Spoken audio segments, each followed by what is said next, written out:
জয় হিন্দ প্রিয় স্টুডেন্টস। আমাদের আজকের এই গুরুত্বপূর্ণ ভিডিওটিতে আমরা মডেল পেপার 4 নিয়ে আলোচনা করব। অর্থাৎ তোমরা যারা 4th সেমিস্টারের জন্য আছে, সেমিস্টার 4 এর আমাদের ফিজিক্সের যেটা আলোচনা হবে রায় মার্টিন বই থেকে। ঠিক আছে, অর্থাৎ ক্লাস 12 এর জন্য। এবং আমাদের চ্যানেল এসপিডি সমাধানকে অবশ্যই সাবস্ক্রাইব করে রাখতে ভুলবে না। আমাদের এই ধরনের বিভিন্ন ভিডিও, গুরুত্বপূর্ণ ভিডিওগুলো কন্টিনিউ আসতেই থাকবে। চলো তাহলে আমাদের মূল ভিডিওতে শুরু করি। দেখো, আমাদের প্রথম কোশ্চেনটা কি দিয়েছে, গোলীয় তলে প্রতিসরণের ক্ষেত্রে গাউসের সমীকরণের বিকল্প রূপটি প্রতিষ্ঠা করো। অর্থাৎ গাউসের সমীকরণে বলতে অর্থাৎ গাউসের সূত্রটাই আমাদেরকে প্রতিষ্ঠা করতে হবে। ঠিক আছে, আমরা যে কোনো গোলীয় তল ধরতে পারি, অবতল, উত্তল, যে কোনো একটা। ওকে, তো আমাদের সুবিধার্থে আমরা এখানে অবতল দলটাকে ধরছি। অর্থাৎ এটা হচ্ছে ধরো একটা অবতল তল, ধরো ভাবো যে একটা কাঁচ। ওকে, কাঁচের একটা বড় জাস্ট একটা বস্তু। ওকে, আর এই দিকটা হচ্ছে বায়ু। ঠিক আছে, যার প্রতিসরাঙ্ক μ1, এই ভিতরের মাধ্যমটা প্রতিসরাঙ্ক হচ্ছে μ2। এখন এটা হচ্ছে ধরো প্রিন্সিপাল অ্যাক্সিস, অর্থাৎ এই তলটা হচ্ছে একটা গোলীয় তল, এই এই অংশটা হচ্ছে কাঁচ। সাপোজ এটাকে ধরে নাও কাঁচ। তো এখন এইখানে ধরো একটা বস্তু আছে ও, ওটা হচ্ছে অবজেক্ট। এখান থেকে তার একটা রশ্মি বেরিয়ে গেছে। ঠিক আছে, আর এইখানটা হচ্ছে ধরো সেন্টার অফ কার্ভেচার, এই যে ইয়েটা আছে তার সেন্টার অফ কার্ভেচারটা ধরা যাক এই জায়গাটা করে। ওকে, এই জায়গাটা করে। তো এখন এখান থেকে রশ্মি বেরিয়ে গেছে, মানে এখান থেকে যেগুলো টানা হবে সেগুলো সব অবিলম্ব, অর্থাৎ সেন্টার অফ কার্ভেচারের সাথে যেগুলো যুক্ত করা হবে, যেমন এটাও একটা অবিলম্ব, তাই এই তল বরাবর অবিলম্ব বরাবর কোনো রশ্মি গেলে অবিলম্ব বরাবরই ফিরে আসে, অর্থাৎ লম্ব আপতনের জন্য। তো সেক্ষেত্রে এই বরাবর ফিরে আসবে, ধরো এই বিন্দুটা হচ্ছে পি। ওকে, এইখান থেকে একটা রশ্মি গেছে ধরো ও এ, এটা হচ্ছে আপতিত রশ্মি। এটা যেহেতু ঘন মাধ্যম, কাজ মাধ্যমটা বায়ু মাধ্যমের সাপেক্ষে ঘন মাধ্যম, তাহলে এক্ষেত্রে রশ্মিটা অবিলম্বের দিকে সরে যাবে। তার মানে এইটা হচ্ছে অবিলম্ব সি এন, এটাকে নাম দিচ্ছি ধরো সি এন। ঠিক আছে, এইটার সাপেক্ষে এই বরাবর সরে যাবে, অর্থাৎ এই অ্যাঙ্গেলটা হচ্ছে প্রতিসরণ কোণ আর। তো এটাকে যদি আমরা ব্যাককে ডট ডট করে বাড়াতে পারি, তাহলে এই যে জায়গাটা যেখানে মিট করছে সেখানটা সে ইমেজ তৈরি করবে, মানে এখানে প্রতিবিম্ব তৈরি করবে। ওকে, তো তাহলে দেখো এখানে অবিলম্বের সাথে যে অ্যাঙ্গেলটা করছে, এই পুরো অ্যাঙ্গেলটা হচ্ছে আই, আপতন কোণ। আইটা হচ্ছে আপতন কোণ। ঠিক আছে, আর কি দেওয়া আছে দেখো, এই অ্যাঙ্গেলটা আর, মানে বিপরীত দিকে এই ছোট্ট অ্যাঙ্গেলটা এটাও আর, মানে এই অংশটা হচ্ছে আর। তাহলে আরটা হচ্ছে অ্যাঙ্গেল অফ রিফ্র্যাকশন বা প্রতিসরণ কোণ। ওকে, প্রতিসরণ কোণ। আর কি দেওয়া আছে, আচ্ছা এই অ্যাঙ্গেলটা দেখো, এই অ্যাঙ্গেলটাকে ধরে নাও আলফা। ঠিক আছে, এটা আলফা। এই অ্যাঙ্গেলটা ইমেজ যেটা তৈরি করছে এই অ্যাঙ্গেলটা বিটা, আর এই অ্যাঙ্গেলটাকে ধরে নাও গামা। ওকে, এখন আমরা কাজ করতে পারি, এইখান থেকে একটা লম্ব ড্র করছি, এটা হচ্ছে এ ডি বিন্দু। যদি ক্ষুদ্র, এখানে একটা কথা লিখে দেবে, ক্ষুদ্র উন্মেষযুক্ত গোলীয় তলের জন্য, গোলীয় তলের জন্য দেখো এই যে ডি বিন্দু আর পি বিন্দু একই, ডি ও পি বিন্দু একই। ঠিক আছে, মানে এই বিন্দুটা আর এই বিন্দুটা খুব কাছাকাছি, এই জায়গাটা আর এই জায়গাটা খুব কাছাকাছি বিন্দু, একটা বিন্দু একই বিন্দু। ওকে, এটা একটা আমাদের অ্যাজাম্পশন হিসাবে ধরা রইলো। ঠিক আছে, ছবিটা একটু ছোট হয়েছে, আশা করি তোমরা বুঝতে পারছো।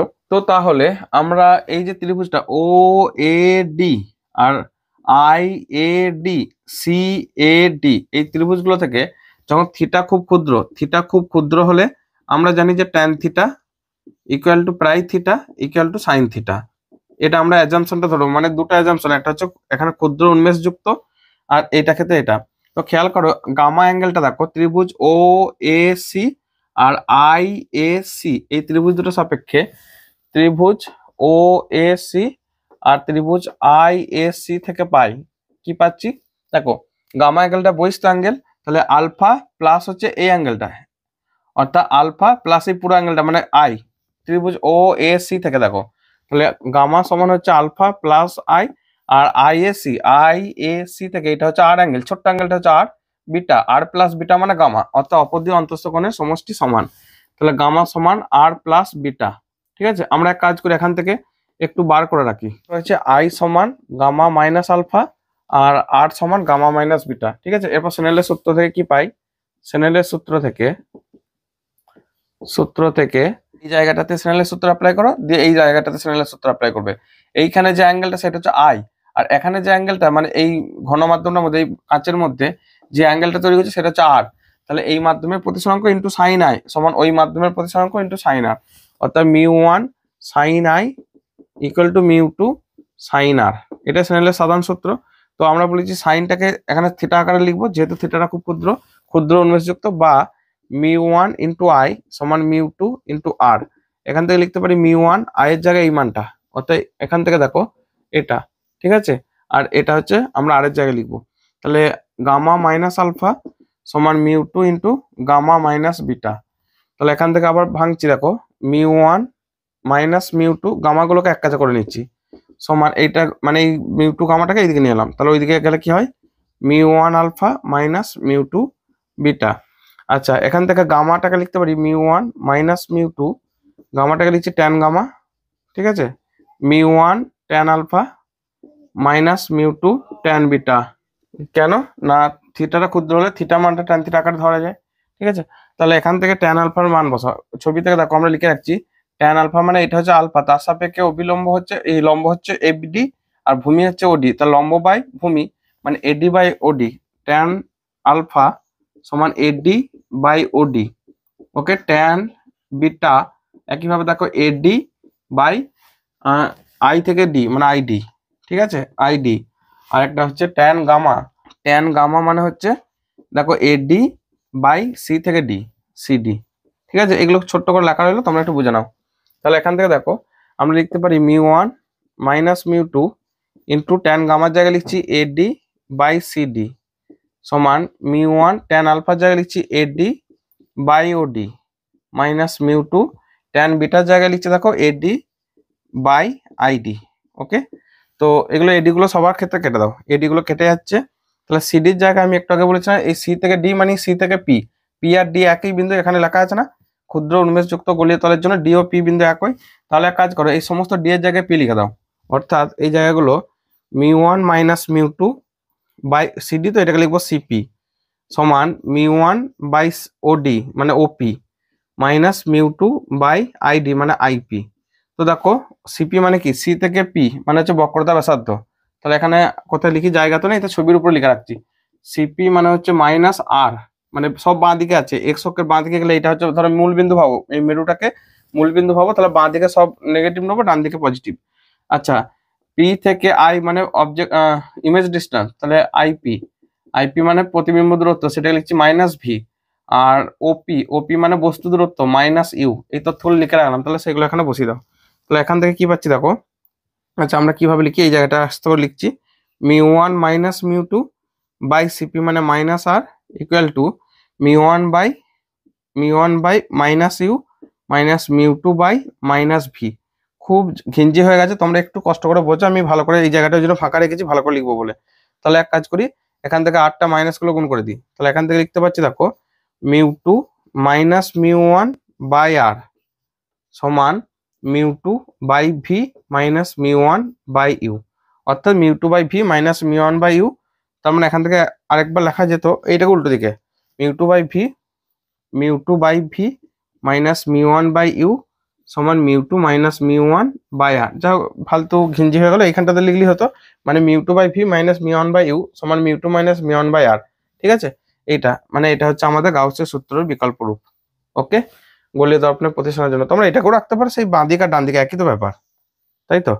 তো এটা হচ্ছে আমাদের ইম্পর্টেন্ট একটা থিওরি, একটু ছোট করে লিখতে হয়েছে, নাহলে থিওরিটা বোঝা যাবে না বলে, তোমরা আশা করি বুঝতে পারবে। দেখো কোনো অসুবিধা হবে না, একবার ভালো করে আমি সরে যাচ্ছি, স্ক্রিনশট নিয়ে নাও, ঠিক আছে, দেখে নাও।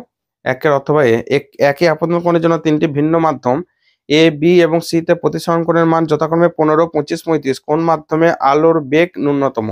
এটা একটু থিওরিটা বোঝো আগে। আমাদের এই যে স্নেলের সূত্রটা আছে না, মিউ ওয়ান সাইন আই সমান মিউ টু সাইন আর, এই মানে প্রতিসরাঙ্ক, আর ওই মাধ্যমে মানে যে অ্যাঙ্গেলটা করছে প্রতিসরণ কোণ হোক বা আপতন কোণ, তার যে সাইন, এই দুটো গুণফল সর্বদা ধ্রুবক। স্নেলের সূত্র ধরো এ মাধ্যম, এটা ধরো বি মাধ্যম, এরকম একটা বুঝে নাও। তো সেক্ষেত্রে মিউ ওয়ান সাইন আই এই গুণফলটা ধ্রুবক, ঠিক আছে, মানে mu one sine i one সমান mu two sine i two সমান mu three sine i three. যখন এরকমটা হবে তাহলে এটা ধ্রুবক, তার মানে আমরা বলতে পারি মিউ ওয়ান সমান কে বাই সাইন আই ওয়ান, এই ধ্রুবকটাকে কে ধরে নিচ্ছি, কেটা হচ্ছে কনস্ট্যান্ট। ওকে, তো সেক্ষেত্রে দেখো আমরা লিখতে পারি মিউ ওয়ান মানে কি সি বাই ভি ওয়ান সমান কে বাই সাইন আই ওয়ান। ওকে, এখন আমরা লিখতে পারি তাহলে ভি ওয়ান সমান সাইন আই ওয়ান। ওকে, তার মানে কি V one proportion two I one, মানে আই বাড়লে সাইন তো বাড়ে, অ্যাঙ্গেল বাড়লে আপতন আপতন কোণটা একই আছে, এখানে ভাবো যে প্রত্যেকটা প্রতিসরণ কোণ, তাহলে সেক্ষেত্রে সাইন আইটাও ইনক্রিজ করে, তার মানে ভিটাও ডাইরেক্ট প্রপোর্শনাল, অর্থাৎ ভিটাও ইনক্রিজ করে, ঠিক আছে। তাহলে এখান থেকে কি বুঝলাম যে এ মাধ্যম, বি মাধ্যম, সি মাধ্যম, এখানে প্রতিসরণ কোণ, ওকে, প্রতিসরণ কোণ সেই আর এর মানটা দিয়ে দিচ্ছে, একটা 15, একটা 25, একটা 35। তাহলে কোন মাধ্যমে আলোর বেগ বেশি হবে? অবশ্যই সি মাধ্যমে আলোর বেগটা ভি বেশি, ঠিক আছে, ভি এর মান সি মাধ্যমেতেই সব থেকে বেশি। আমাদের জানতে কি চেয়েছে কোন মাধ্যমে আলোর বেগ ন্যূনতম, তাহলে এ মাধ্যমে অবশ্যই ন্যূনতম, এ মাধ্যমে আলোর বেগ ন্যূনতম, অতএব অ্যান্সার হচ্ছে কোনটা? এ মাধ্যম, ঠিক আছে, এ মাধ্যম। আরেকবার ভালো করে লিখে দিলাম, ভালো করে বুঝে নেবে যে এই গুণফলটা ধ্রুবক থাকা মানে, আর মিউ মানে হচ্ছে শূন্য মাধ্যমে আলোর বেগ বাই ওই মাধ্যমে আলোর বেগ, তাহলে এটা মানে এটা, তাহলে এখান থেকে ভি প্রপোর্শনাল টু আই। ওকে, একের অথবা বি কি বলেছে যে মিউ প্রতিসরাঙ্ক বিশিষ্ট মাধ্যমে ডি দূরত্বের জন্য আলোকীয় পথ কত হবে। অর্থাৎ ধরো এটা একটা মাধ্যম, ঠিক আছে, আলো এর মধ্যে দিয়ে পাস করছে, তো এটা প্রতিসরাঙ্ক মিউ বলে দিয়েছে, আর এখান থেকে এই যে ডিস্টেন্সটা এটা হচ্ছে ডি, এই জায়গাটা হচ্ছে ডি। এখন আলোকীয় পথ বা আলোকীয় মানে তুল্য পথ এর মানে হচ্ছে যে সময়ে, ধরো টি সময়ে, আমি বলছি টি সময়ে আলো শূন্য মাধ্যমে আলোর বেগ সি, আর এর মধ্যে আলোর বেগ হচ্ছে ভি। ওকে, তো টি সময়ে আলো শূন্য মাধ্যমে যতটা পথ অতিক্রম করে শূন্য মাধ্যমে কতটা মনে রাখবে। আর ওই টি সময় যদি এই মাধ্যমটা ডি দূরত্ব মানে যতটা দূরত্ব অতিক্রম করছে আর কি, এবং ওই টি সময়ে ওই মাধ্যমটির মধ্য দিয়ে যে পথ গেল সেই পথ দুটি দৈর্ঘ্য, সেই পথ দুটি সমতুল্য আলোকীয় পথ হিসেবে গণ্য হয়। তো এখানে একটা কথা যে অ্যাকচুয়াল আলোকীয় পথ তাহলে কোনটাকে বোঝাবো, এটা তো একটা মাধ্যম, এটা আমাদেরকে দিয়ে দিয়েছে। তো এই সময় ধরো আমি বলছি ডি গেল, তাহলে শূন্য মাধ্যমে কতটা গেল, শূন্য মাধ্যমে যেটা হবে, অর্থাৎ শূন্য মাধ্যমে যে দূরত্বটা যাচ্ছে, শূন্য মাধ্যমের দূরত্ব সেটাই হচ্ছে আলোকীয় পথ, ঠিক আছে।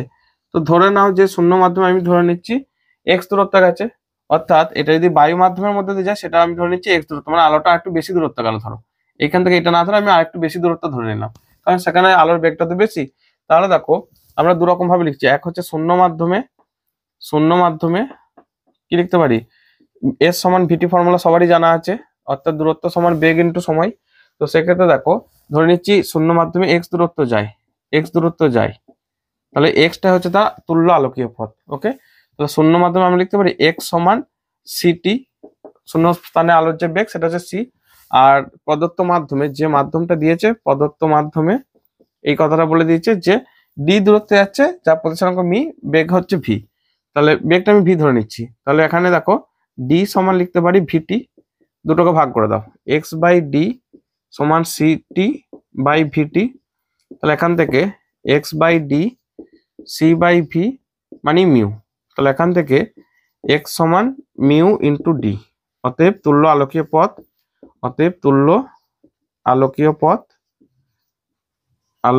পথ সেটা হচ্ছে মিউ ডি। ওকে, মানে ওই মাধ্যমে প্রতিসরাঙ্ক ইন্টু ওই মাধ্যমের দূরত্ব। এখানে এক্সটা হচ্ছে শূন্য মাধ্যমে, আর লাইট ওই সময় কতটা যাচ্ছে সেই একই টাইমটা কিন্তু একই। ওকে, সেটা হচ্ছে এক্স, ঠিক আছে, আবার ভালো করে দেখে নাও। নেক্সট আমাদের পরের কোশ্চেনটা দেখো, 2 কোশ্চেন। কোন লেন্স থেকে একটি বস্তু 16 সেন্টিমিটার দূরে অবস্থিত, লেন্সটি থেকে 24 সেমি দূরে অসৎ বিম্ব গঠিত হলে লেন্সটির ক্ষমতা কত। হয় যে অসৎ বিম্ব যদি তৈরি হয় সেক্ষেত্রে আমরা উত্তল লেন্স যদি বলতো তাহলে বস্তু যেদিকে আছে প্রতিবিম্বও সেই দিকে আছে, কিন্তু আবার যদি অবতল লেন্স সেক্ষেত্রে সে তো সবসময় অসৎ বিম্ব তৈরি করে, তো সেক্ষেত্রে আমাদের মনে রাখতে হবে যে কোনো লেন্সের ক্ষেত্রে অসৎ বিম্ব মানে যেদিকে বস্তু থাকবে সেই দিকেই প্রতিবিম্ব তৈরি করবে, এটা তোমরা মনে রাখবে। আর দর্পণের ক্ষেত্রে উল্টোটা, অসৎ বিম্ব তৈরি করার জন্য অসৎ বিম্ব তার মানে হচ্ছে বস্তু ও প্রতিবিম্ব একই দিকে, ঠিক আছে, একই দিকে থাকবে। তো সেক্ষেত্রে কি হচ্ছে যে বস্তু দূরত্ব যদি নেগেটিভ হয় প্রতিবিম্ব দূরত্ব নেগেটিভ, অতএব আমি ধরো যে কোনো লেন্স হতে পারে যে অবতল লেন্স অথবা উত্তল লেন্স। ওকে, অসৎ বিম্ব গঠনের ক্ষেত্রে ধরো এইদিকে আলোগুলো আসছিল, তো এখান থেকে রশ্মিগুলো এই জায়গা বাঁকবে, এইদিকে বেরিয়ে যাওয়ার চেষ্টা করবে, এখান থেকে হলে এই সোজা বেরিয়ে যাওয়ার চেষ্টা করবে, মানে এই বিন্দুটাতে অসৎ বিম্ব, অর্থাৎ বস্তু যদি এইদিকেই কোথাও ছিল প্রতিবিম্ব এইদিকে তৈরি হচ্ছে, এখানটা আই এটাও। আবার দেখো এই লেন্সের ক্ষেত্রে কি হয়, এটা ধরো এফ, এটা হচ্ছে 2f, তাহলে আমরা একটু সমান ডিস্টেন্স করে f 2f টা কেটে নিই আগে। তো সেক্ষেত্রে এফ এর মধ্যে বস্তু তাহলে কি হয় এইদিকে যায়। ওকে, তো তো একটা এফ দিয়ে পাস করলো, এটা এফ, আর এটা হচ্ছে 2f।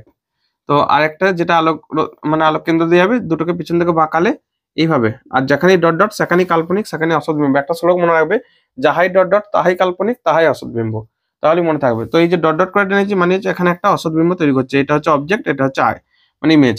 তো দেখো বস্তু প্রতিবিম্ব একই দিকে, এইদিকেও বস্তু প্রতিবিম্ব একই দিকে, তাই বললাম যে লেন্সটা যাই দিক না কেন কোনো ভাবার দরকার নেই, ঠিক আছে। তো এখন এইটা যদি আলোক কেন্দ্র মূল বিন্দু সাপেক্ষে, আচ্ছা এটা আলোক কেন্দ্র পি ধরছি, তো এইটার সাপেক্ষে বাঁ দিকে সব ডিস্টেন্স পড়ছে, তো বাঁ দিকে আমরা এক্স অ্যাক্সিসের মানে বাঁ দিক বোঝাতে নেগেটিভ ধরা হবে, তাই এখানে দূরত্বগুলো সব নেগেটিভ। আচ্ছা, তাহলে লেন্সের ফর্মুলা 1/v মাইনাস 1/u সমান 1/f। এখান থেকে 1/vটাও নেগেটিভ ধরবো, ভি এর মান দিয়ে দিয়েছে 16 সেমি দূরে অবস্থিত, 24 সেমি দূরে অসৎ বিম্ব গঠিত হয়, তাহলে -24 মাইনাস এটা -16, ঠিক আছে, ইউটা সমান 1/f, মানে হচ্ছে পাওয়ার, পিটা বার করতে হবে। তো এখান থেকে 1/16 মাইনাস 1/24 সমান পি। তাহলে এখান থেকে 48 লসাগু, 48 লসাগু হলে কি হচ্ছে 16 3 48, 3 - 2 সমান পি। তাহলে এখান থেকে 1/48 ইকুয়াল টু পি।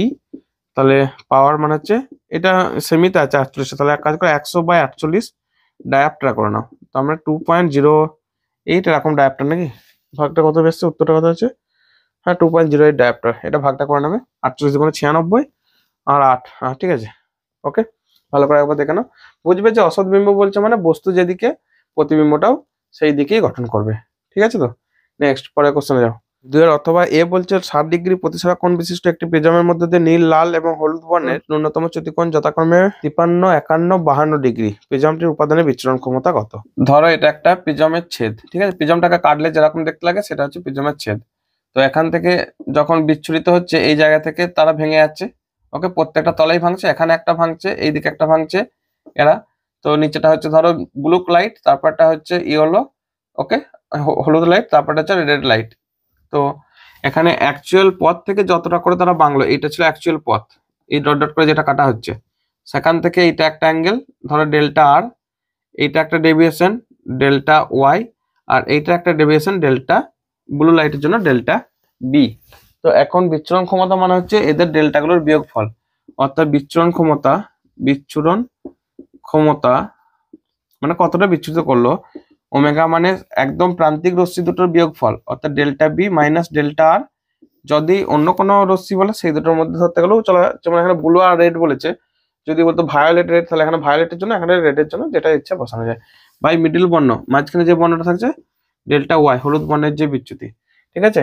তো এদের বিচ্যুতি কোণগুলো দেখো দিয়ে দিয়েছে, কোণগুলো কত দিয়েছে, একটা হচ্ছে 53, আচ্ছা এটা হচ্ছে এই যে অ্যাঙ্গেলটা মানে লিখে দিচ্ছে একটু, ডেল্টা আর এটা হচ্ছে 51 ডিগ্রি, ডেল্টা ওয়াই এটা হচ্ছে 52 ডিগ্রি, আর ডেল্টা বি মানে ব্লু লাইটের জন্য এটা হচ্ছে 53 ডিগ্রি, সে সব থেকে বেশি বেঁকেছে। তো তাহলে 53 মাইনাস 51 ডেল্টা ওয়াই মানে 52, তাহলে এটা হয় 2/52 মানে 1/26। তো এটাকে একটু ক্যালকুলেট করো না, তাহলে অ্যান্সার চলে 0.038 এত, এটা হচ্ছে তার বিচ্ছুরণ ক্ষমতা, ঠিক আছে, ছোট একটা অঙ্ক ছিল জাস্ট। নেক্সট 2 অথবা বি, এফ ফোকাস দৈর্ঘ্য বিশিষ্ট অবতল দর্পণের মেরুতে সূর্য থেকে আগত রশ্মি থিটা রেডিয়ান কোণ করে, সূর্যের ব্যাস ডি হলে দর্পণ কর্তৃক গঠিত সূর্যের প্রতিবিম্বের ব্যাস কত হবে? ধরো এটা একটা দর্পণ, এখানে দর্পণে এটা হচ্ছে প্রধান অক্ষ, এটা হচ্ছে মেরু, ঠিক আছে, বহু দূরে ধরো এটা হচ্ছে সূর্যের পুরো ব্যাসটা, মানে পুরো সূর্যটা এখানে আছে, তার ব্যাসটা হচ্ছে এই এতটা, এটাকে ডি দিয়ে ডিনোট করছি। তো পুরো সূর্যের দুটো যে রশ্মি, অর্থাৎ একটা এই প্রান্ত থেকে, মানে ধরে নাও যে এটা একটা সূর্য, তাহলে এর একটা এই প্রান্ত আর একটাকে এই প্রান্ত পাবো, তাহলে এটা হচ্ছে ব্যাস, ঠিক আছে, এই প্রান্ত থেকে রশ্মি আসছে, এই প্রান্ত থেকে রশ্মি যাচ্ছে, ওকে। তো ধরে নিচ্ছি সূর্যটা এই শেষ প্রান্ত দুটো থেকে রশ্মি এসে একটা রশ্মি এই সোজা আসছে, মানে এটা দেখো অবিলম্ব বরাবর প্রধান অক্ষ বরাবর মানে সেটা সি বিন্দুতে এখানেই কোথাও আছে, তাই না, সি এটা ধরো এফ। তো সেক্ষেত্রে সি বিন্দু বরাবর আসছে মানে হচ্ছে রেডিয়াস বরাবর আসছে, আর রেডিয়াস বরাবর আসছে মানে অবিলম্ব আপতন, মানে ওইদিকে ফিরে যাবে। আর একটা রশ্মি যেটা এইদিকে আসছে অসীম থেকে, আর সূর্য প্রায় অসীমে অবস্থিত, মানে এত দূরে আছে সেটা অসীম, সো এ প্রায় এই ফোকাস বিন্দুতে মিট করাবে, মানে এই জায়গাটাতে তার যে এইখানটাতে প্রতিবিম্ব তৈরি করবে এই জায়গাটা, ওকে। ধরো যে এইখান থেকে সূর্যটা এইটুকু তৈরি করছে, আমি আর সূর্যটা আঁকছি না, এই যে ব্যাসটা এটা হচ্ছে ডি, ঠিক আছে, সে থিটা অ্যাঙ্গেলে এসে পড়েছে, তো আপতন কোণ সমান প্রতিফলন কোণ নিয়ম অনুযায়ী এটাও থিটা হবে। আর এখান থেকে এইটা ও এফ সমান হচ্ছে ছোট হাতের এফ, ওকে।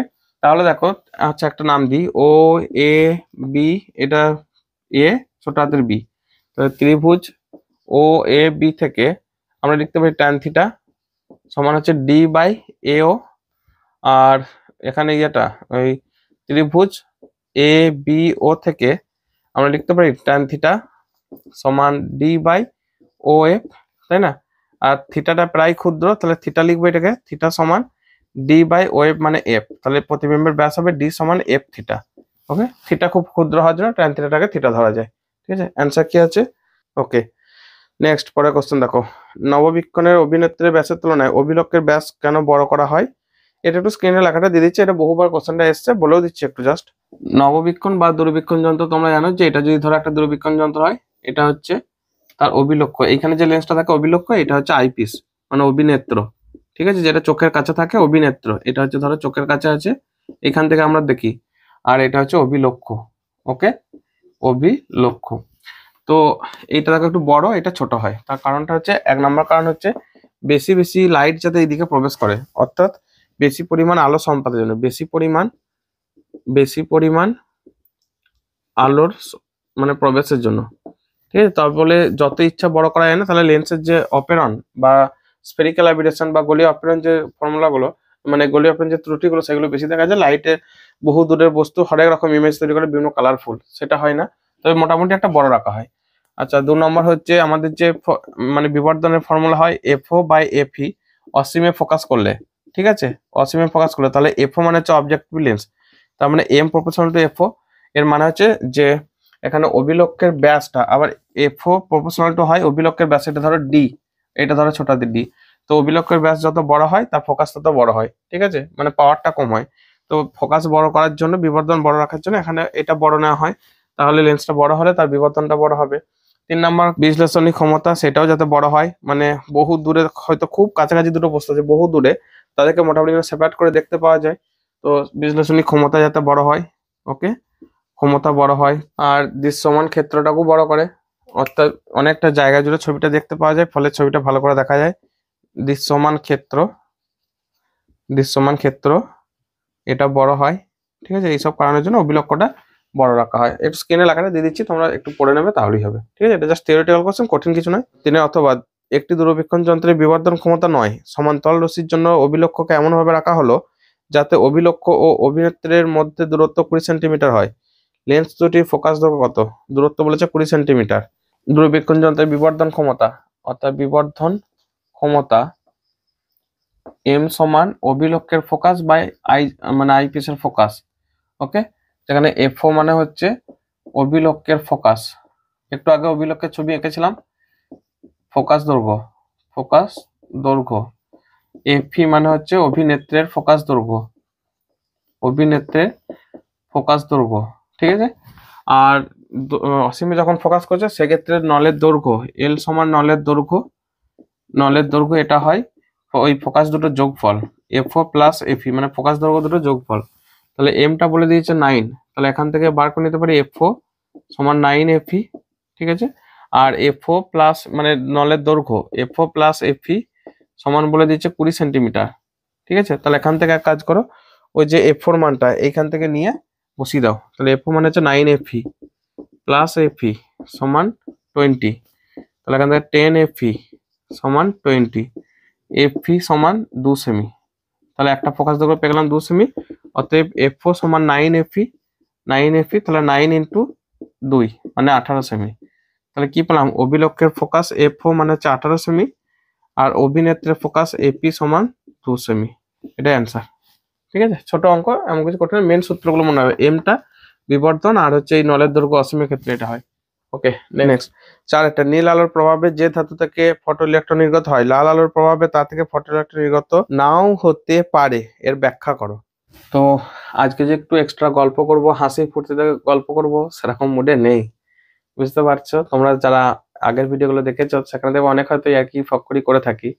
ঠিক আছে, আসলে কালকে এসএসসি রেজাল্ট, টেনশন তো একটা হচ্ছে, হাসি কোন দিকে মাথা থেকে চলে যাচ্ছে, মানে এখন তোমাদেরকে পড়াচ্ছি, বাট এখন আমার রেজাল্ট কি হচ্ছে সেটা এখন টেনশন হচ্ছে, বুঝতে পারছো।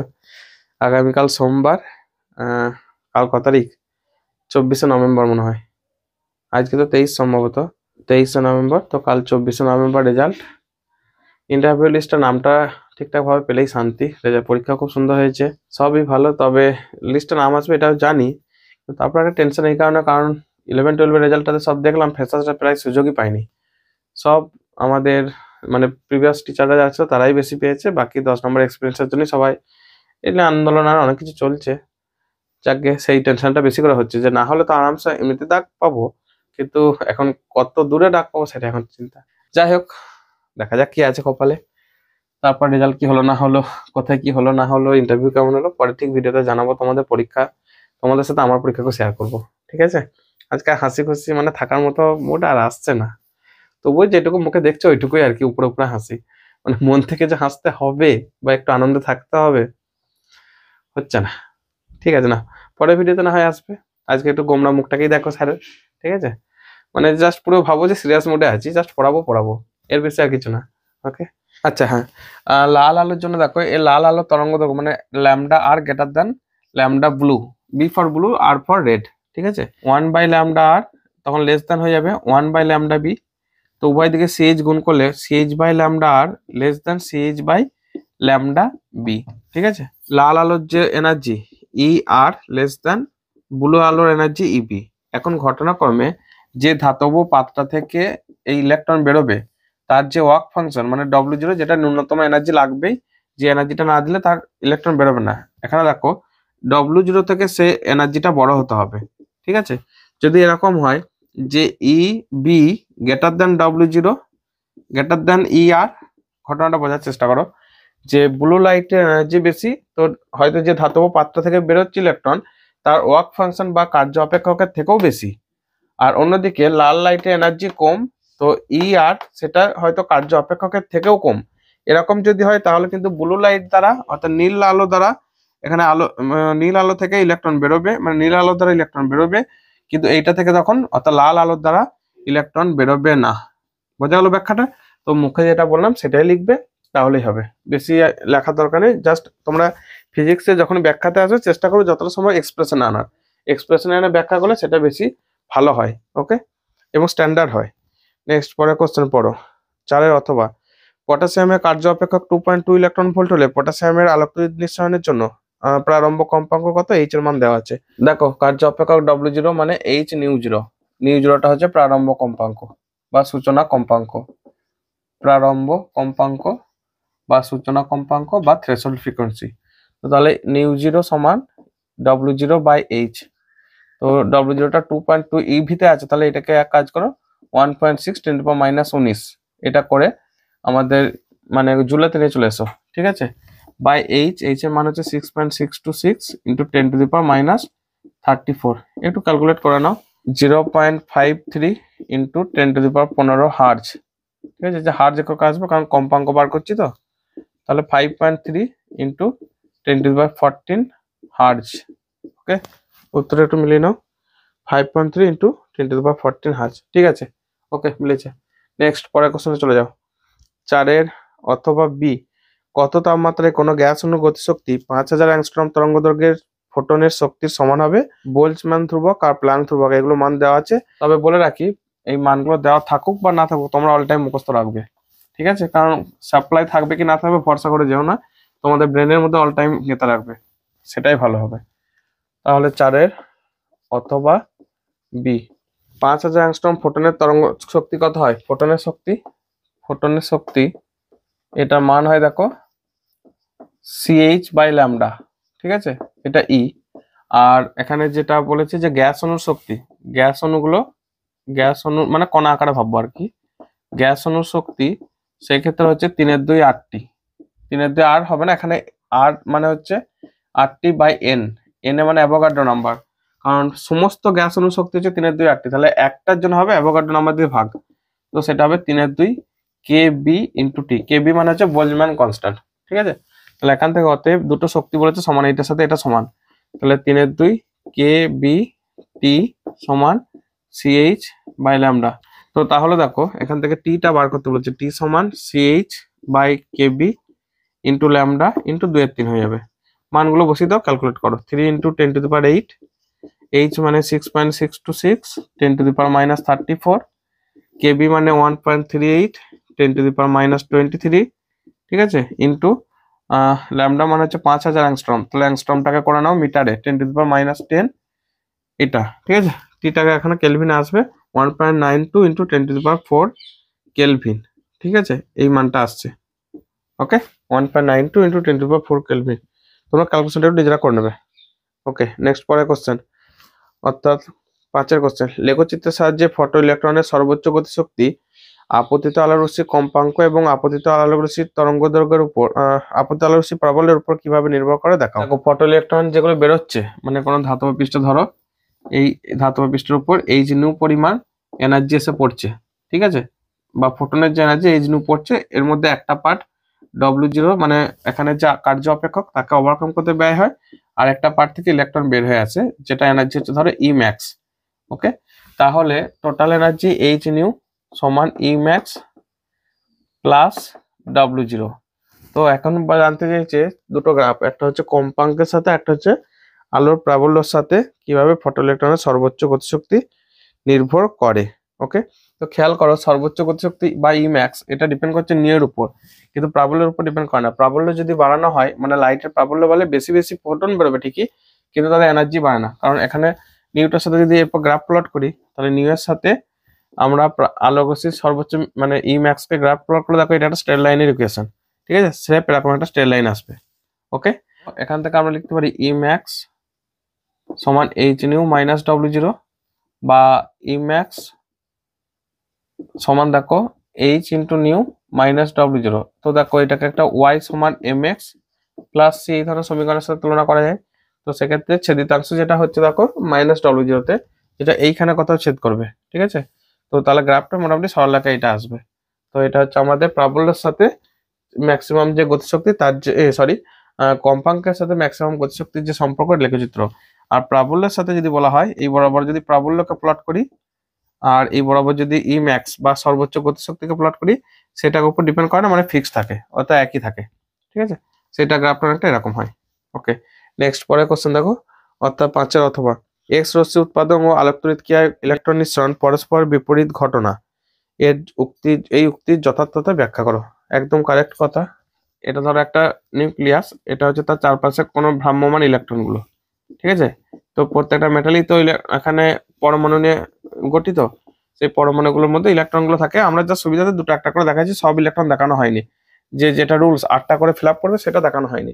তো বাইরে থেকে যদি একটা ইলেকট্রন এসে ধাক্কা দেয়, বাইরে থেকে কোনো ইলেকট্রন যদি ধাক্কা দেয়, তখন এই ইলেকট্রন গুলো থেকে এক্স রশ্মি আকারে বের হয়, এগুলো হচ্ছে এক্স রশ্মি। এই ইলেকট্রনটা যখন ধাক্কা দেবে, ধরো এই ইলেকট্রনটা এইভাবে গিয়ে প্রত্যেকটা ইলেকট্রনকে এখানে যতগুলো সামনে পেলো আর কি ধাক্কা দিচ্ছে, যে ক্ষেত্রে ধাক্কা দেবে, মানে যে ক্ষেত্রে ধাক্কা দেবে সেখান থেকে এক্স রশ্মি বের হবে। ওকে, তাহলে এখান থেকে কি দাঁড়াচ্ছে, বাইরে থেকে আমরা এখানে ইলেকট্রন কণাকে ধাক্কা দিচ্ছি, আর এক্স রশ্মি মানে হচ্ছে তড়িৎচুম্বকীয় তরঙ্গ। তড়িৎচুম্বকীয় তরঙ্গ মানে সেটাকে ফোটন কণা হিসেবে ভাবা যায়, যে কোনো তড়িৎচুম্বকীয় তরঙ্গগুলোকে ফোটন কণার সমষ্টি হিসেবে ভাবা হয়। তাহলে এখান থেকে কি তৈরি হচ্ছে, ইলেকট্রন থেকে, অর্থাৎ বাইরে থেকে ইলেকট্রন ধাক্কা দিচ্ছে মেটালটাকে, দিয়ে ইলেকট্রন থেকে ফোটন তৈরি করছে। অন্যদিকে আলোক তড়িৎ ক্রিয়া কি হয়, ফটো ইলেকট্রিক এফেক্টে, অর্থাৎ ফটো ইলেকট্রিক এফেক্টে দেখো সেক্ষেত্রে কি হয়, জাস্ট একটা ধাতব বস্তু, ঠিক আছে, বাইরে থেকে এখানে লাইট এসে পড়ছে, বাইরে থেকে লাইট এসে পড়ছে মানে কি এইচ নিউ এনার্জি নিয়ে পড়ছে, সেখান থেকে ইলেকট্রন বেরিয়ে আসছে, অর্থাৎ এখান থেকে ইলেকট্রন তৈরি করছে। তার মানে কি ফোটন থেকে, ফটো ইলেকট্রিক এফেক্টে কি হচ্ছে, ফোটন থেকে ইলেকট্রন তৈরি হচ্ছে। তার মানে বুঝতে পারছো যে এটা ইলেকট্রন থেকে ফোটন, এটা ফোটন থেকে ইলেকট্রন, তার মানে পুরো বিপরীত ঘটনা। এটা একটু ভাষায় সুন্দর করে লিখবে, আমরা স্ক্রিনে একটু জাস্ট লেখাটা দিয়ে দিচ্ছি, ঠিক আছে। সেকশন এটা শেষ হলো, এরপর আমাদের সেকশন বি, যেটা বড় বড় কোশ্চেন থাকবে। তো দেখো হাইগেন্সের নীতির সাহায্যে আলোর প্রতিসরণের সূত্রটি প্রতিষ্ঠা করো। তোমরা কাজ করে একটা ছবি এঁকে নেবে, এখানে একটু ছোট ছোট করে অল্প কিছু লেখা লিখবে, সব লেখার দরকার নেই।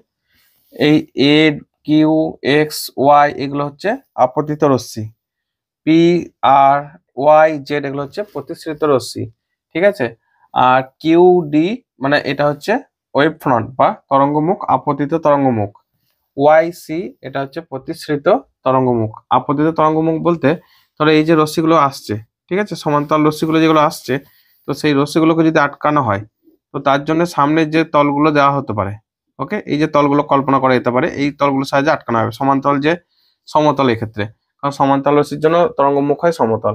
ওকে, তো সেরকমই একটা তল, এই যে তলগুলোকে আমরা আঁকলাম এইভাবে, ঠিক আছে, এইভাবে আঁকলাম একটু আগে, কিন্তু এই লাইনটা দিয়ে জাস্ট ডিনোট করবো, একটা লাইন দিয়ে ডিনোট করবো, সেরকমই একটা লাইন দিয়ে ডিনোট করা হচ্ছে। সেটা হচ্ছে কিউডি।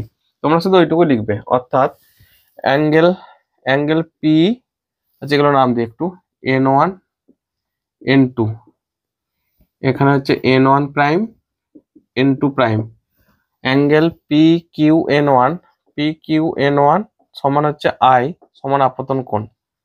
ওকে, আপতন কোণ। আর কিভাবে তরঙ্গমুখ আঁকলাম অত কিছুর জন্য দেখাতে যাও না, তাহলে কিন্তু প্রচুর বড় হবে। সেক্ষেত্রে এখান থেকে এইভাবে বৃত্তচাপ আঁকা হয়, বৃত্তচাপ আঁকার পর তার উপর স্পর্শক টানা, হ্যান্ড টানা, অনেক কিছু ব্যাপার থাকে। এইটা ক্ষেত্রে যেমন এটা ধরো এই মাধ্যমে আলোর বেগ C1, এই মাধ্যমে C2, ঠিক আছে, এগুলো হচ্ছে আলোর বেগ।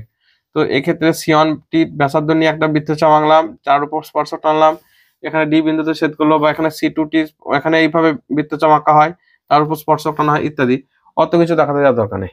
ওকে, এটুকু মনে রাখবে। এখান থেকে যেমন এইখানে যে বৃত্তচাপটা, সেটা হচ্ছে এইখান থেকে আঁকা হয়েছে, দিয়ে তার উপর স্পর্শক টানা হয়েছে, সেটা হচ্ছে তরঙ্গমুখ।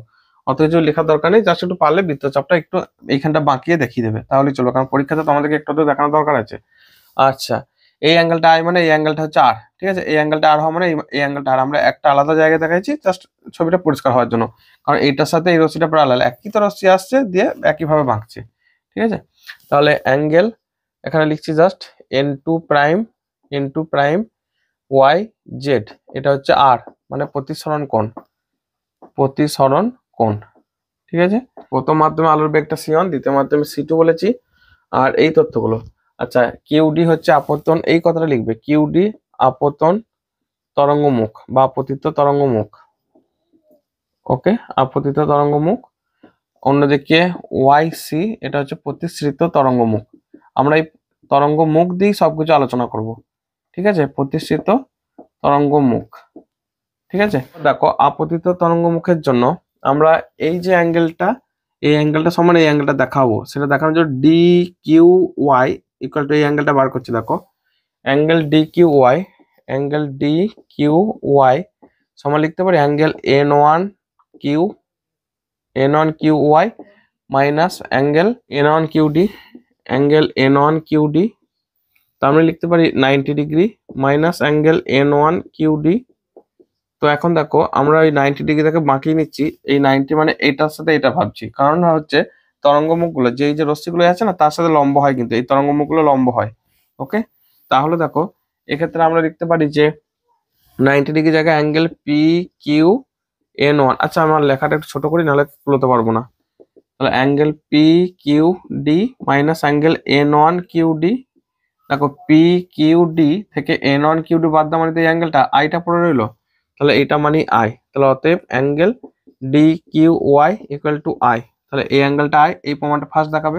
নেক্সট হচ্ছে এই অ্যাঙ্গেলটা বার করব, এই অ্যাঙ্গেলটা আর দেখাবো। দেখো, এই অ্যাঙ্গেলটা সাপেক্ষে দেখো, এই অ্যাঙ্গেলটা লিখতে পারি, এই টোটাল অ্যাঙ্গেলটা 90, এইখানটা 90 মাইনাস এই অ্যাঙ্গেলটা, অর্থাৎ সি ওয়াই ইন্টু প্রাইম। তাহলে লিখছি অ্যাঙ্গেল কিউ ওয়াই সি সমান দেখো 90 degree minus angle C Y into prime. এই 90টাকে এরপর ধরে নিচ্ছি, 90 মানে হচ্ছে কিউ ওয়াই সি, তাহলে আমি একবার লিখেই দিই angle Q Y C minus C Y into prime. তাহলে কিউ ওয়াই সির জায়গায় 90 ডিগ্রি লিখছি, 90 minus C Y into prime. Okay, তো এইখান থেকে লিখছি, দেখো এই জায়গাটা, এই 90 জায়গায় আমরা তরঙ্গ মুখের অ্যাঙ্গেলটাকে নিয়ে নেবো, এই অ্যাঙ্গেলটা, ঠিক আছে, এইটার সাথে এটা লম্ব। তাহলে দেখো এই অ্যাঙ্গেলটা জেড ওয়াই সি, অর্থাৎ এটাকে লিখছি angle Z Y C minus angle C Y into prime. তাহলে দেখো অ্যাঙ্গেলটা কি দাঁড়াচ্ছে, জেড ওয়াই সি থেকে সি ওয়াই ইন্টু প্রাইম বাদ দিলে এই অ্যাঙ্গেলটা পড়ে থাকে, মানে আর পড়ে থাকছে, তার মানে এই অ্যাঙ্গেলটা হচ্ছে আর, অর্থাৎ angle into prime Y Z মানে আর। তাহলে কি পেলাম, অতএব অ্যাঙ্গেল কিউ ওয়াই সি, এটা অ্যাঙ্গেল কিউ ওয়াই সি সমান আর, ঠিক আছে। তাহলে এই অ্যাঙ্গেলটা পাচ্ছি আর। এরপর এক কাজ করে ত্রিভুজ দুটোকে ধরো, কিউ ডি ওয়াই, ত্রিভুজ কিউ ডি ওয়াই, এখান থেকে পাই আমরা লিখতে পারি সাইন আইটা বার করছি, সাইন আই সমান দেখো ওই লম্ব বাই অতিভুজ, তো তাহলে ওয়াই ডি এটা হচ্ছে লম্ব ডিভাইডেড বাই, মানে ওয়াই ডিটা লম্ব আর এই কিউ ওয়াইটা হচ্ছে অতিভুজ। আর ত্রিভুজ কিউ বি সি থেকে পাই এখান থেকে লিখতে পারি, দেখো সাইন আর ইকুয়াল টু লম্ব, মানে তখন আর এর সামনে লম্ব হচ্ছে কিউসি বাই হচ্ছে কিউ ওয়াই, ঠিক আছে, আগেরটার মতো। এখন দেখো এইখানটা আমি বলেছি C1T মানে ইয়েটা, তাহলে লিখতে পারি যে QD, এটা হচ্ছে C1T, ওই C1T-র পরিমাণ বৃত্তচাপ নিয়ে এঁকেছি।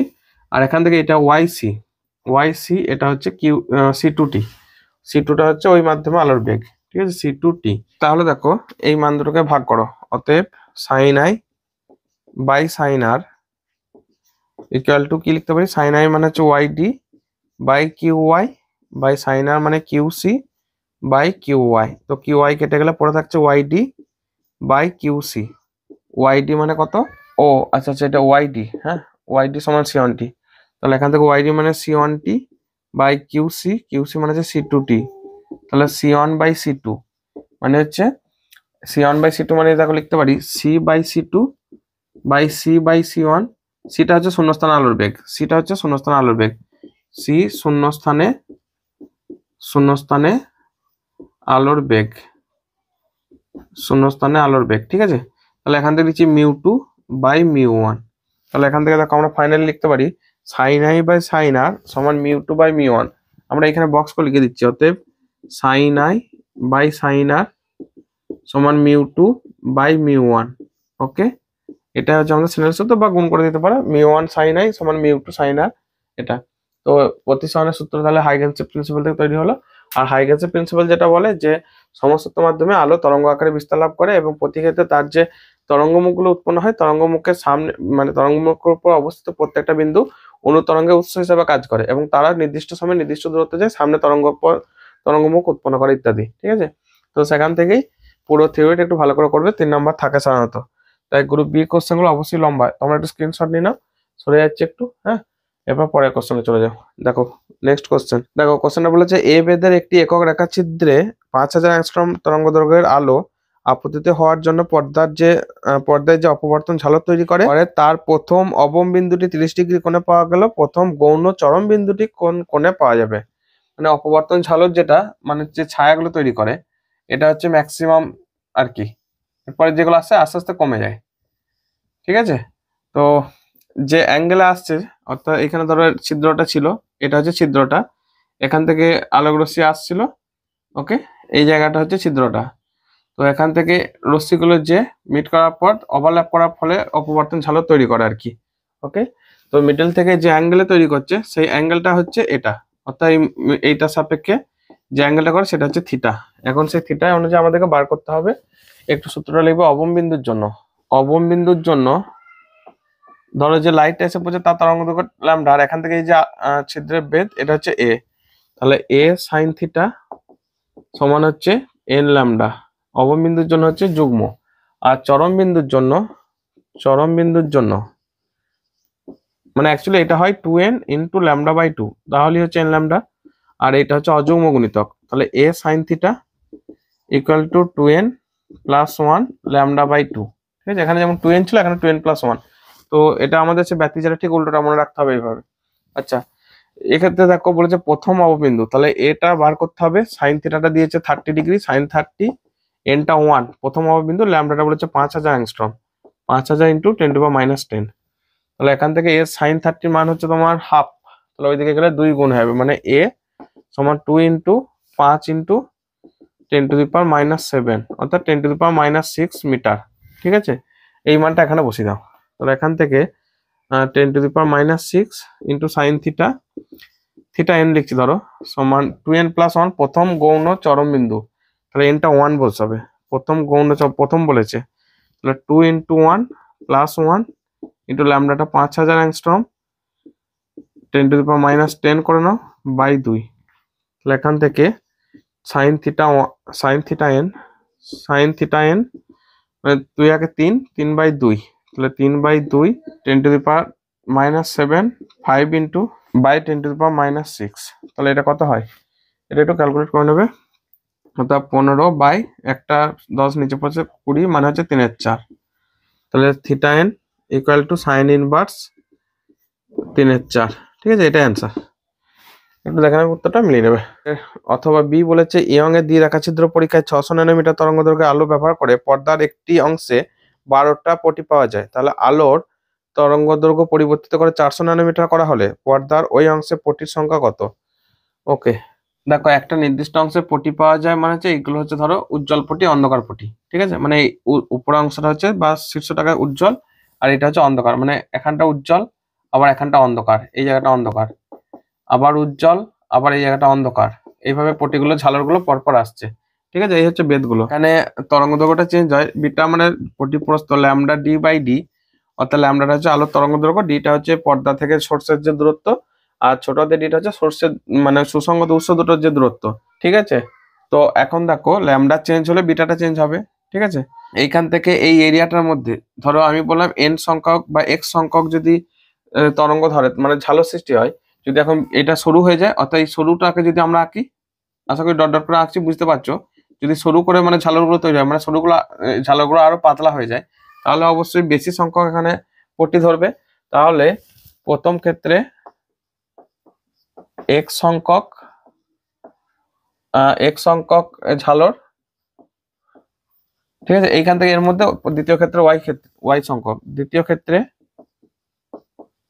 ওয়াই সংখ্যক ঝালর, অতএব প্রথম ক্ষেত্রে একটা ঝালর মানে হচ্ছে বিটা, এইখান থেকে এইটুকু হচ্ছে বিটা, এই জায়গাটা বিটা বিটা বিটা করে এক্স বিটা, তাহলে এক্স বিটা 1 সমান ওয়াই বিটা 2, বোঝাতে পেরেছি। অর্থাৎ এখান থেকে প্রথম ক্ষেত্রে ল্যামডা 1 ছিল, তার জন্য ঝালরের যে প্রস্থটা বিটা 1, তার জন্য এখান থেকে মোট যে এখানে হচ্ছে, এখানে বলেছে যে 12টা ঝালর পটি পাওয়া যায় যখন 600 ন্যানোমিটার তরঙ্গ দৈর্ঘ্য ব্যবহার করা হচ্ছে, এটা ক্ষেত্রে কটা পাওয়া যাবে মানে ওয়াইটা বার করতে হবে যখন 400 ন্যানোমিটার তরঙ্গ দৈর্ঘ্য ব্যবহার করা হবে। তাহলে এখান থেকে ওয়াইটা বার করে নাও, 12 × 600 বাই 400, দুটো শূন্য কেটে দাও, এখানে 4 × 3 = 12, 3 × 6 = 18টি।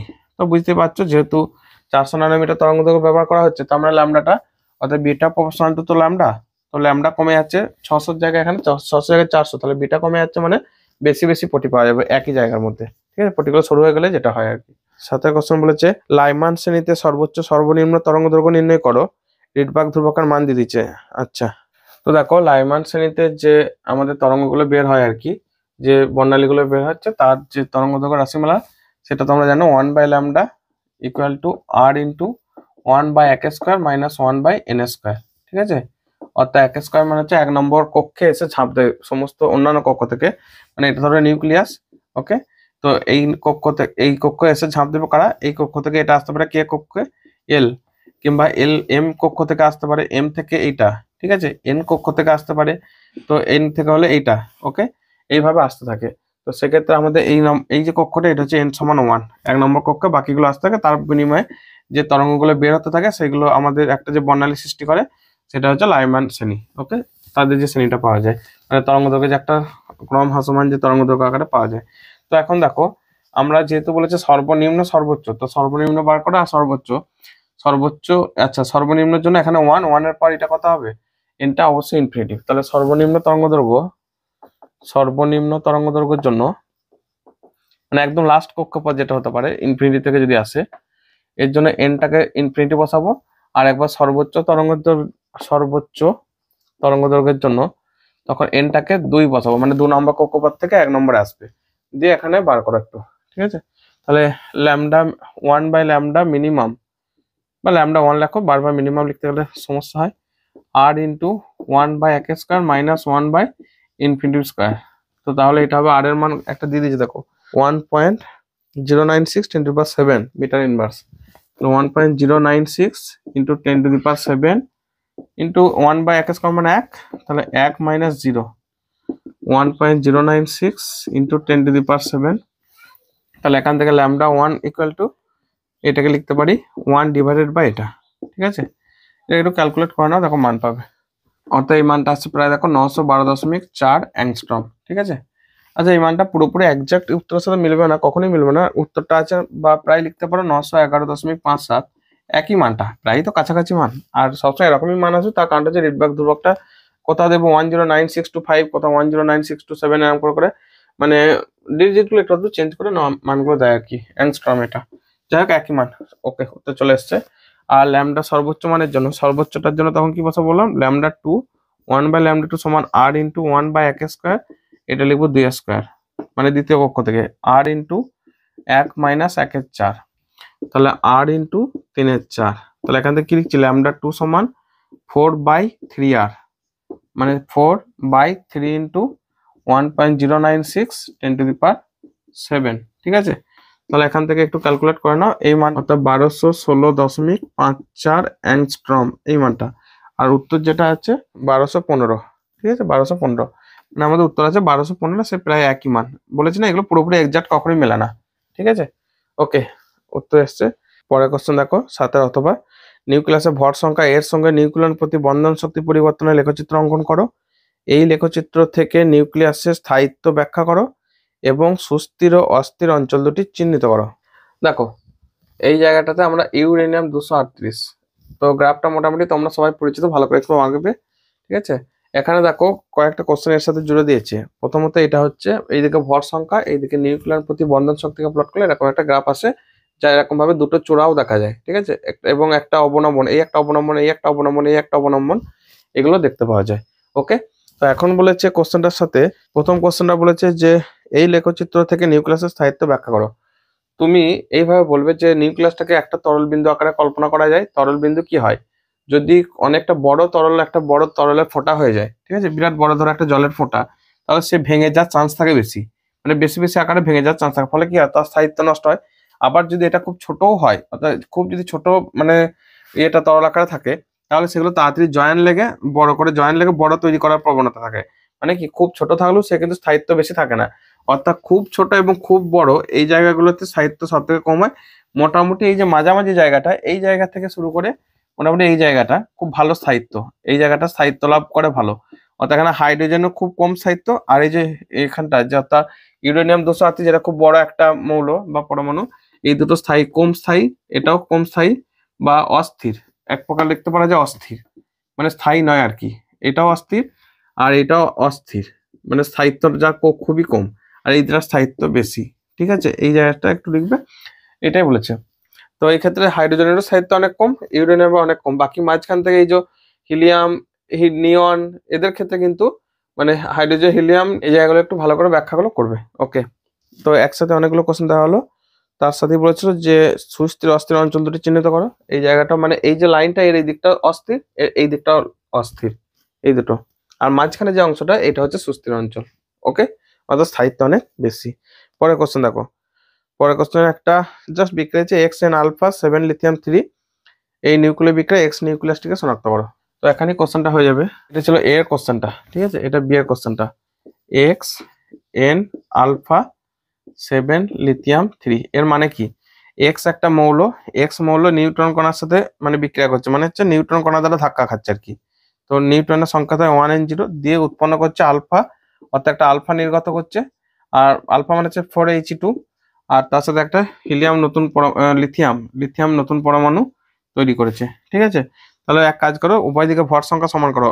এইদিকে ভর সংখ্যা উপরে 1, 4, এইদিকে হচ্ছে 4 এর সাথে 11, এইদিকে 1 আছে, মানে এখানে এক্স এর মাথায় কত বসবে 10, এইদিকে 0, 2 আর 3 5, তাহলে এই দিকটা কত হবে, 0 আর 5 5 হবে, তাহলে এক্স মৌলটা কি হবে 10x5, মানে 5 পরমাণবিক সংখ্যা বা পারমাণবিক ক্রমাঙ্ক বিশিষ্ট কার হয়, বোরনের হয়, দেখো, অর্থাৎ 10 বোরন 5, ঠিক আছে, বোরন, এটা হচ্ছে বোরন, তাহলে এক্স মৌলটা হচ্ছে বোরন 10b5।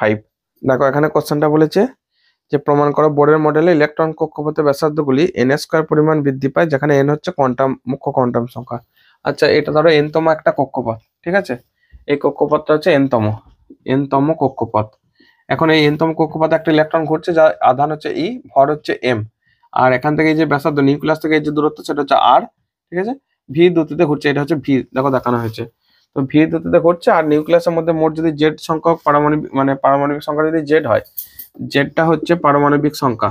ওকে, তাহলে বোরের তত্ত্ব অনুযায়ী এই কক্ষপথে ঘোরার সময় যে কৌণিক ভরবেগ, অর্থাৎ কৌণিক ভরবেগ ওই কক্ষপথে, কৌণিক ভরবেগ সমান L, মানে হচ্ছে mvr সমান nh/2π। ওকে, অর্থাৎ nh/2π, অর্থাৎ h/2π এর সরল গুণিতক।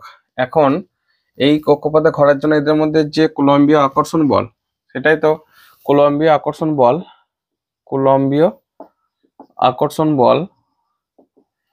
এটাই তো যোগান দেয় কুলম্বীয় আকর্ষণ বল যোগান দেয় অভিকেন্দ্র বলে। ওকে, অভিকেন্দ্র বলের, তাহলে আমরা লিখতে পারি যে যেহেতু অভিকেন্দ্র বলের যোগান দেয়, তাহলে অভিকেন্দ্র বল mv²/r সমান কুলম্বীয় বল ZE × E অর্থাৎ Q1Q2/r², কুলম্বের সূত্র। এখানে 1/4πε0 না দিলেও চলে, ঠিক আছে। আর যদি চাও তো দিয়ে দেবে এসআই পদ্ধতিতে, না হলে সিজিএসএ ভাবলে 1/4πε এর মানটা হচ্ছে 1। তাহলে এখান থেকে দেখো আমাদের দেওয়া দরকার নেই, ফালতু এক্সট্রা টার্ম চলে আসবে। ওকে, তাহলে এখান থেকে v² সমান Z² একটা আর কেটে যাচ্ছে দেখো, তাহলে mr, এখানে v² মান আর এখান থেকে ভিটা বার করে নাও, এবং mv/r তার হোল স্কয়ার, এটাকে দেখো এটাকে বর্গ করছি, n²h²/4π²। তাহলে এখান থেকে v² এর মানটা লেখো n²h²/4π², m²r², এই মানটা 1 নম্বর করো, আর এইটাকে 2 নম্বর করো, ঠিক আছে। 1 আর 2 উভয় তো v² বোঝাচ্ছে, এটাও v², এটাও v², তুলনা করে সমান করে দাও। 1 সমান 2 সমান করলে কি পাচ্ছি আমরা, অর্থাৎ Z²/mr সমান n²h²/4π², m²r²। তাহলে এখান থেকে একটু কাটাকাটি করো, mটা একটা কেটে যাচ্ছে, rটা একটা কেটে যাচ্ছে, আচ্ছা পড়ে কে থাকছে, তাহলে Z² সমান n²h²/4π²mr, 4π²mr, ঠিক আছে। তাহলে এখান থেকে দেখো r সমান n²h² গুণ করে ভাগ করে দিলে Z², 4π²mz², 4π²mz²। এটা হচ্ছে ইলেকট্রনের আধান, এমটা হচ্ছে ইলেকট্রনের ভর, জেডটা হচ্ছে পারমাণবিক সংখ্যা। তাহলে এই যে n² টার্মটা রয়েছে না, আর এখানে r রয়েছে, তাহলে এখান থেকে লিখতে পারি r proportional to n², proved, ঠিক আছে। লাস্ট লিখে দেবে প্রমাণিত বা প্রুভড, অর্থাৎ r প্রপোর্শনাল টু n², এটা দেখাতে বলেছে। থিওরিটা জাস্ট বোর্ডস থিওরি থেকে, এখানে কলম্বীয়, আচ্ছা কৌণিক ভরবেগ এটা লিখবে, এটা বোরের তত্ত্ব থেকে, বোরের তত্ত্ব থেকে, ঠিক আছে। একবার স্ক্রিনশট নিয়ে নাও, আমি একটু সাইড হয়ে যাচ্ছি। ওকে, এটা জাস্ট থিওরি। নেক্সট পরে কোশ্চেন যাও। 8 বি, একটি পরমাণু ক্রমবর্ধমান শক্তির 3টে স্তর এ বি সি, সি থেকে বি, বি থেকে এতে সংক্রমণের জন্য নিশ্চিত বিকিরণের তরঙ্গদৈর্ঘ্য λ1 ও λ2 হলে সি থেকে এ তে সংক্রমণের জন্য বিকিরণের তরঙ্গদৈর্ঘ্য কত হবে? ওকে, এখানে 8 বি তে দেখো ক্রমবর্ধমান শক্তি স্তর এ, তারপর বি, তারপর সি, মানে C greater than of B greater than of A, মানে এরকমটা আর কি। তাহলে যখন বলেছে সি থেকে বি তে ঝাঁপ দিচ্ছে, তাহলে আমরা লিখবো ইসি মাইনাস ইবি, ই সমান এইচ নিউ, একটা ফর্মুলা আছে না, ডেল ই সমান এইচ নিউ, ঠিক আছে। বা নিউ মানে হচ্ছে সি বাই ল্যামডা, তাহলে H into C by lambda মানে সিএইচ বাই ল্যামডা।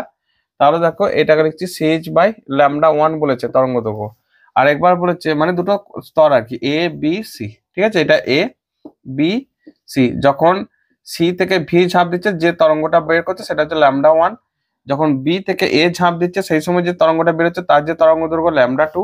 এখন কোশ্চেনটা বলেছে তাহলে এই সি থেকে এ তে ডাইরেক্ট যদি এখান থেকে ঝাঁপ দেয়, তখন ধরে নিচ্ছি ল্যামডা ধরে নিচ্ছি, ওকে। এই ল্যামডার মানটা কত হবে সেটা বার করতে হবে, ওকে। তো তাহলে দেখো যখন বি থেকে এ তে ঝাঁপ দিচ্ছে ইলেকট্রন, তখন E B minus E A equal to লিখতে পারি সিএইচ বাই λ2। জাস্ট এই দুটো সমীকরণকে যোগ করে দাও, ওকে। কেন করছি বলতো, যখন এই সি থেকে এ তে লাফ দিচ্ছে তখন ধরি তরঙ্গ দৈর্ঘ্য ল্যামডা, শর্টে লিখলাম তোমরা বুঝে নাও একটু, তরঙ্গ দৈর্ঘ্য ল্যামডা। তাহলে এক্ষেত্রে কি হবে, E C minus E A equal to CH by lambda, এটা ধরো 3 নম্বর ইকুয়েশন। তাহলে 1 প্লাস 2, 1 আর 2 যোগ করে দাও, 1 আর 2 যোগ করলে দেখো EC minus EB, EC minus EB plus EB minus EA, okay, সমান এটা CH by λ1, CH by λ2, CH by λ1, CH by λ2, ঠিক আছে। তো এখান থেকে ইসি মাইনাস ইবি, তো যোগ করলে ইবি আর ইবি কেটে যাচ্ছে, তাহলে EC minus EA equal to দেখো সিএইচ কমন নাও, 1 বাই λ1 প্লাস 1 বাই λ2। তাহলে সি থেকে এর যে রাশি মিলে 3 নম্বর সমীকরণে সিএইচ বাই λ, তাহলে সিএইচ বাই λ সমান সিএইচ, এটাকে যোগ করে দাও λ1 λ2, উপরে λ2 প্লাস λ1। তাহলে এখানটা কাটাকুটি করলে আমরা পাচ্ছি ল্যামডা ইকুয়াল টু, এটা উল্টে দাও, এটা উল্টে যাবে, 1 বাই λ আছে, তাহলে λ1 λ2 বাই λ1 প্লাস λ2, ঠিক আছে। এই একটা রাশিমালা, ওকে। নেক্সট কোশ্চেন, আচ্ছা 8 অথবা এ বলেছে নিউক্লিয় বল ও কুলম্বীয় বলের মধ্যে পার্থক্য সবাই পারবে, ছোটবেলা থেকে ক্লাস 10 থেকে এটা পড়ে আসছো। একটু লিখবে, যেমন আমি শর্টে একটু লিখে দিচ্ছি, দেখো নিউক্লিয় বল, নিউক্লিয় বল, আর এটা হচ্ছে কুলম্বীয় বল, মানে যেটা কুলম্বীয় সূত্র মানে আর কি। তো নিউক্লিয় বল নিউক্লিয়াসের মধ্যে কাজ করে, ঠিক আছে, যেটা শর্ট রেঞ্জ, এটা হচ্ছে শর্ট রেঞ্জ ফোর্স বা স্বল্প বিস্তারের ফোর্স, তোমরা বাংলায় লিখবে স্বল্প বিস্তারের ফোর্স, যেটা সাধারণত 10⁻⁻15 মিটার বা 1 ফেমটোমিটার এই অর্ডারের মধ্যেই কাজ করে। এর বাইরে গেলে কিন্তু আর এই বলটার কোনো অস্তিত্ব থাকে না। আর এটা হচ্ছে ইনফিনিটিভ পর্যন্ত, টেন্স টু ইনফিনিটিভ, মানে কুলম্বীয় বল একটা নির্দিষ্ট সীমা থেকে অসীম পর্যন্ত যে কোনো বলের জন্যই কাজ করে, ঠিক আছে। আচ্ছা এটা 1 নম্বর অপশন একটা গেল। আর 2 নম্বর যেমন ধরো এটা চার্জের উপর ডিপেন্ড করে, নিউটনের সাথে নিউটনের হতে পারে, নিউটনের সাথে প্রোটনের হতে পারে, প্রোটনের সাথে প্রোটনের হতে পারে, মানে চার্জলেস, অর্থাৎ চার্জের উপর ডিপেন্ড করে না, চার্জের উপর বা আধানের উপর ডিপেন্ড করে না বা নির্ভর করে না, ঠিক আছে। কিন্তু এই যে এই ফোর্সটা কুলম্বীয় ফোর্স, যেটা সূত্র হচ্ছে F সমান Q1 Q2 by R square into একটা কে থাকে, কেটা হচ্ছে এসআই তে হলে 1/4πε0 ধরা হয় আর সিজিএস হলে 1 ধরা হয়। তো সেক্ষেত্রে এটা কিন্তু আধানের উপর ডিপেন্ড করে, Q1 Q2 এগুলো হচ্ছে আধানের উপর ডিপেন্ড করে। এভাবে বেশ খানিকগুলো তোমরা নিজেরাই লিখতে পারবে, যেহেতু তোমাদের এগুলো ভালোভাবে পড়া আছে, জাস্ট থিওরিটিক্যাল কোশ্চেন। নেক্সট তারপরে কোশ্চেন, কোন তেজস্ক্রিয় পদার্থে অর্ধায়ু 2 দিন 16 দিন পর 1 গ্রাম পরমাণুর কতটুকু অবশিষ্ট থাকবে, পদার্থে কতটুকু অবশিষ্ট থাকবে। দেখো n সমান n0 e⁻ সূচকের যে সূত্র, আর টিটা যদি হয় অর্ধায়ু, ঠিক আছে, তাহলে আমরা জানি যে ল্যামডা টি সমান e⁻ মানে হচ্ছে 2। ওকে, তো সেই সূত্রগুলো ব্যবহার করলে এখান থেকে আসে n/n0 সমান 1/2 whole to the power T by capital T, এগুলোকে যদি আমরা এখানে বসাই, ঠিক আছে, এই টিটাকে কনভার্ট করে টি/টি করে নিলে সেটা আসবে। তো এখান থেকে n/n0 সমান হাফ অফ, এখানে টিটা বলেছে 16 দিন আর ক্যাপিটাল টিটা অর্ধায়ুটা বলে দিচ্ছে 2 দিন, তাহলে বাই 2, তাহলে half of whole to the power 8, এটা মানে হচ্ছে 1/256, ঠিক আছে। তাহলে 1/256 অংশ এখন বা এত গ্রাম এখন অবশিষ্ট থাকবে। অর্থাৎ এখানে লিখে দিচ্ছি, ধরো n সমান, এটা গ্রামে লিখবো না, n0 ইন্টু 1/256, তো n0টা বলেছে 1/256, তাহলে এত গ্রাম অবশিষ্ট থাকবে, ঠিক আছে। তার ছোট্ট একটা মানে সূচকের যে রেডিও অ্যাক্টিভিটি বা রেডিও বিঘটন, অর্থাৎ তেজস্ক্রিয় যে বিঘটন, তার ফর্মুলা থেকে দিয়েছে, ছোট্ট অঙ্ক। নেক্সট পরে কোশ্চেন দেখো, হ্যাঁ 8 শেষ 9 দেখ, বর্তনী চিত্র সহ একটি ভ্যাকুয়াম ট্রায়োডের কার্যপ্রণালী উল্লেখ করো। তো দেখো এখানে ট্রায়োডের গঠন প্রণালী ব্যাখ্যা করতে বলেছে, ব্যাখ্যাটা তোমরা ভালো করে লিখবে, এখানে বোর্ডে লেখার আর অত ভাষা আমি লিখবো না, ঠিক আছে, যেগুলো মুখে বলছি সেগুলোই লিখবে। তো এটা একটা জাস্ট ট্রায়োডের সার্কিট চিহ্ন, বর্তনী চিহ্ন, আর এটা হচ্ছে অ্যাকচুয়াল ট্রায়োডটা, ভিতরে এই যে ফিলামেন্টটা থাকে, এফ লেখা রয়েছে, এফ মানে ফিলামেন্ট, ঠিক আছে, এগুলো একটু আমি লিখে দিচ্ছি, এফ মানে হচ্ছে ফিলামেন্ট, ওকে, ফিলামেন্ট, ওকে। তো এই ফিলামেন্টটা প্রথমে হিট করা হয় কারেন্ট পাঠিয়ে, যে ফিলামেন্টটা এই যে এখানে অল্টারনেটিং একটা ভোল্টেজ সাহায্যে হিট করা হয়, হিট করার ফলে এই যে ক্যাথোডটা উত্তপ্ত হয়, এই যেটাকে ক্যাথোড হিসাবে নেগেটিভ বিভবে রাখা হচ্ছে, সে উত্তপ্ত হয়, ঠিক আছে। এই উত্তপ্ত হলে এরপর এখান থেকে ইলেকট্রন নিঃসরণ হয়, এই ইলেকট্রনগুলো নিঃসৃত হয় এইভাবে বেরিয়ে যেতে থাকে পাশ থেকে, ওকে, চারপাশ থেকে বেরোতে থাকে। এখন এই ইলেকট্রনগুলো বেরিয়ে এই যে একটা গ্রিড রয়েছে জি, দেখো তার জালির মতো আমি ডট ডট করে এঁকেছি, ঠিক আছে, এই গ্রিডটা হচ্ছে এটা, গ্রিডটা হচ্ছে এটা, গ্রিড মানে একটা তার জালি, ওই তার জালিটা সিএস সাপেক্ষে সাধারণত একটু মানে নেগেটিভ বিভব বা পজিটিভ বিভবে রাখা যায়, যার ফলে কি হয়, এখানে অ্যানোড যেটা আছে, এই বাইরের যে তলটা দেখছো, বাইরের যে প্লেটটা, এটা হচ্ছে অ্যানোড, এ মানে অ্যানোড বা প্লেট যেটা, এ মানে অ্যানোড, ঠিক আছে, আর জি মানে হচ্ছে গ্রিড বা তার জালি, মানে তৃতীয় তড়িৎদ্বার যেটা, আর সিটা হচ্ছে ক্যাথোড, ওকে। তো এখন দেখো এই যে জিটা এই অ্যানোডে পজিটিভ বিভবে থাকার জন্য এখান থেকে ইলেকট্রন ছুটে বেরিয়ে আসার চেষ্টা করে, এখান থেকে ইলেকট্রনগুলো বেরোনোর চেষ্টা করে। এখন এইটাকে যদি গ্রিডটাকে যদি কিছুটা নেগেটিভ বিভব দিই, তাহলে ইলেকট্রনের আধান নেগেটিভ, গ্রিডের আধানটাও নেগেটিভ, মানে গ্রিড বিভবটা নেগেটিভ নেগেটিভকে বিকর্ষণ করার ফলে এই জায়গাটা ইলেকট্রনগুলো কম বেরোতে থাকে, ফলে কারেন্টটাকে আমরা সেই মতো আমাদের মানে ইচ্ছা মতো চেঞ্জ করতে পারি, অর্থাৎ কমা বাড়া করতে পারি, ঠিক আছে। আর যদি এটা পজিটিভ বিভব হয়, তাহলে আরো বেশি পরিমাণে ইলেকট্রন বেরোবে, বেশি পরিমাণে আমাদের বহির্বর্তনীতে, এখানে যদি আমরা কানেকশনটা দেখাই, তো সেক্ষেত্রে বহির্বর্তনীতে কারেন্ট ফ্লো পাবো। আমাদের কানেকশনটা দেখানোর দোকানে গঠনটা আঁকবে, সার্কিট চিহ্নটা আঁকবে, কানেকশনটা বলতে এইটার সাথে এই যে ক্যাথোডে একটা কানেকশন থাকবে, ঠিক আছে, ব্যাটারি দিয়ে, এটা হচ্ছে ঘটনা, ওকে। নেক্সট পরে কোশ্চেন, অ্যানালগ ও ডিজিটাল সিগন্যালের মধ্যে দুটি পার্থক্য লেখো। এগুলো জাস্ট থিওরিটিক্যাল কোশ্চেন, ঠিক আছে। তো অ্যানালগ ও ডিজিটাল বর্তনীর মধ্যে পার্থক্য তোমরা একটু লিখতে পারবে। অ্যানালগ বর্তনী যেমন ধরো আস্তে আস্তে ওয়েভটা বাড়ে তারপর কমে, কিন্তু ডিজিটালের ক্ষেত্রে কি একবারে জিরো আর আপ, মানে একদম আপ একবার লো, অর্থাৎ একদমই লো আর একদম আপ, অর্থাৎ 0 আর 1 এর মধ্যে কাজ করে, এছাড়া আর কোনো ওর মধ্যে কোনো তথ্য থাকে না। তারপর 2 নম্বর হচ্ছে অ্যানালগ বর্তনীর ক্ষেত্রে দূর দূরান্তে ট্রান্সফার করা খুব অসুবিধাজনক, ডিজিটাল বর্তনীকে খুব সহজে ট্রান্সফার করা যায়। এরকম করে আরো কিছু তথ্য আমরা স্ক্রিনে একটু দিয়ে দিচ্ছি লেখাগুলো, ঠিক আছে, স্ক্রিনশটটা দিয়ে দিচ্ছি, তোমরা এগুলো একটু পড়ে নেবে। থিওরিটিক্যাল কোশ্চেন তো এমন কিছু কঠিন নয় আর কি। ওকে, নেক্সট কোশ্চেন, সর্বজনীন লজিক গেট কাকে বলে? আচ্ছা, নয়ের অথবা বি, ন্যান্ড গেটকে আর নর গেটকে সর্বজনীন লজিক গেট বলে, কারণ এই সমস্ত গেটগুলো দিয়ে বাকি যা কিছু মৌলিক গেটগুলো আছে যেমন নট, অর, অ্যান্ড এই সবগুলোই তৈরি করা যায়, ঠিক আছে। অর্থাৎ ন্যান্ড গেট এবং নর গেট এদেরকে লজিক গেট বলে, এদের একটু বর্তনী চিহ্নটা এঁকে দেবে, ঠিক আছে, পরীক্ষায় যখন লিখবে এদের বর্তনী চিহ্নটা একটু এঁকে দেবে। এটা কত ছিল? নয়ের অথবা বি, নয়ের অর বি, তাহলে এটা হচ্ছে ন্যান্ড গেট, আগে অ্যান্ড গেটটা আঁকবে, ঠিক আছে, দুটো ইনপুট দেখাবে এ আর বি, তার আবার নট গেট মানে এখানে একটা গোল চিহ্ন করে দেবে, সেটা নট গেট, ওয়াইটা হচ্ছে এ ডট বি তার নট, এটা হচ্ছে ন্যান্ড গেট, ঠিক আছে। আর একটা হচ্ছে নর গেট, এটা অর গেটটা আগে আঁকবে, ঠিক আছে, তার মাথায় একটা বাবল দিয়ে দেবে, তাহলে সেটা হচ্ছে নট হয়ে গেল আর কি। এটা এ, এটা বি, দের ওয়াই, ওয়াই ইকুয়ালস এ আর বি তার বার, ঠিক আছে, এটা হচ্ছে নর গেট। এইভাবে দুটো গেটকে দেখাবে। ওকে, সঞ্চার ব্যবস্থার মূল উপাদানগুলি লেখচিত্রের সাহায্যে ব্লক ডায়াগ্রামে দেখা, জাস্ট ছোট্ট উদাহরণ, তোমরা বই থেকে এটা পেয়ে যাবে, কোনো অসুবিধা নাই। এখানে তথ্য তরঙ্গ যেটা আমরা ডাটা সিগন্যাল পাঠাবো, তাকে প্রথমে এই বাহক তরঙ্গ অর্থাৎ ক্যারিয়ার ওয়েভের উপর, যেটা খুব হাই কম্পাঙ্ক থাকে আর কি ক্যারিয়ার ওয়েভে, তার উপর আমাদের বিরূপক বা মডুলেটর যেটা থাকে, এই তথ্য তরঙ্গকে আগে ইএম ট্রান্সফরমারের সাহায্যে অর্থাৎ তথ্য ইলেকট্রোম্যাগনেটিক বা তড়িৎচুম্বকীয় ট্রান্সফরমারের সাহায্যে তথ্য সংকেত বা সিগন্যালে কনভার্ট করা হয়, দিয়ে তাকে বিরূপকের মাধ্যমে বা মডুলেটরের মাধ্যমে বাহক তরঙ্গের উপর চাপিয়ে দেওয়া হয়, এবং সব ক্ষেত্রে একটু করে অপসরযুক্ত হয়ে যায়।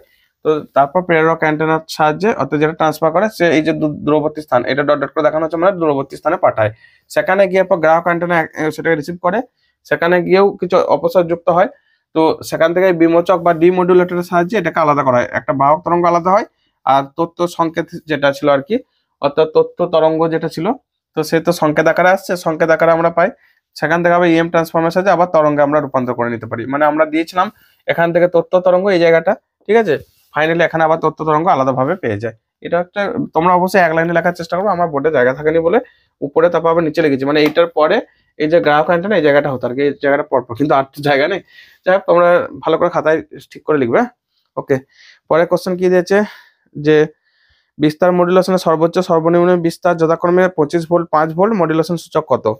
আচ্ছা, এখানে লিখে দিচ্ছি, মডুলেশন সূচক 10-এর বি। ওকে, এটা 10-এর বি। হ্যাঁ, তো মডুলেশন সূচক বিটা মানে হচ্ছে ওই যে ভি ম্যাক্স, অর্থাৎ ভি ম্যাক্স মাইনাস ভি মিন, এটা সবসময় একের থেকে ছোট হয়, তাই উপরে মাইনাস, নিচে ম্যাক্সিমাম, প্লাস ভি মিন, মিন মানে মিনিমাম। তো সর্বোচ্চ বিস্তার যেটা বলিল সেটা হচ্ছে 25 ভোল্ট, আর সর্বনিম্ন 5 ভোল্ট, তাহলে 25 মাইনাস 5 বাই 25 প্লাস 5, 20/30, 2/3 ভাগ করলে 0.666 মানে 67 প্রায়, ঠিক আছে। এটাই মডুলেশন সূচক, মডুলেশন ইন্ডেক্স, মডুলেশন ইন্ডেক্স। ওকে, তো 10-এরটা হয়ে গেল, না একটু বাকি আছে 10-এর। অথবা একটি বিস্তার বিরূপিত তরঙ্গের কৌণিক কম্পাঙ্কের সঙ্গে তার বিস্তার পরিবর্তনের লেখচিত্র অঙ্কন করো।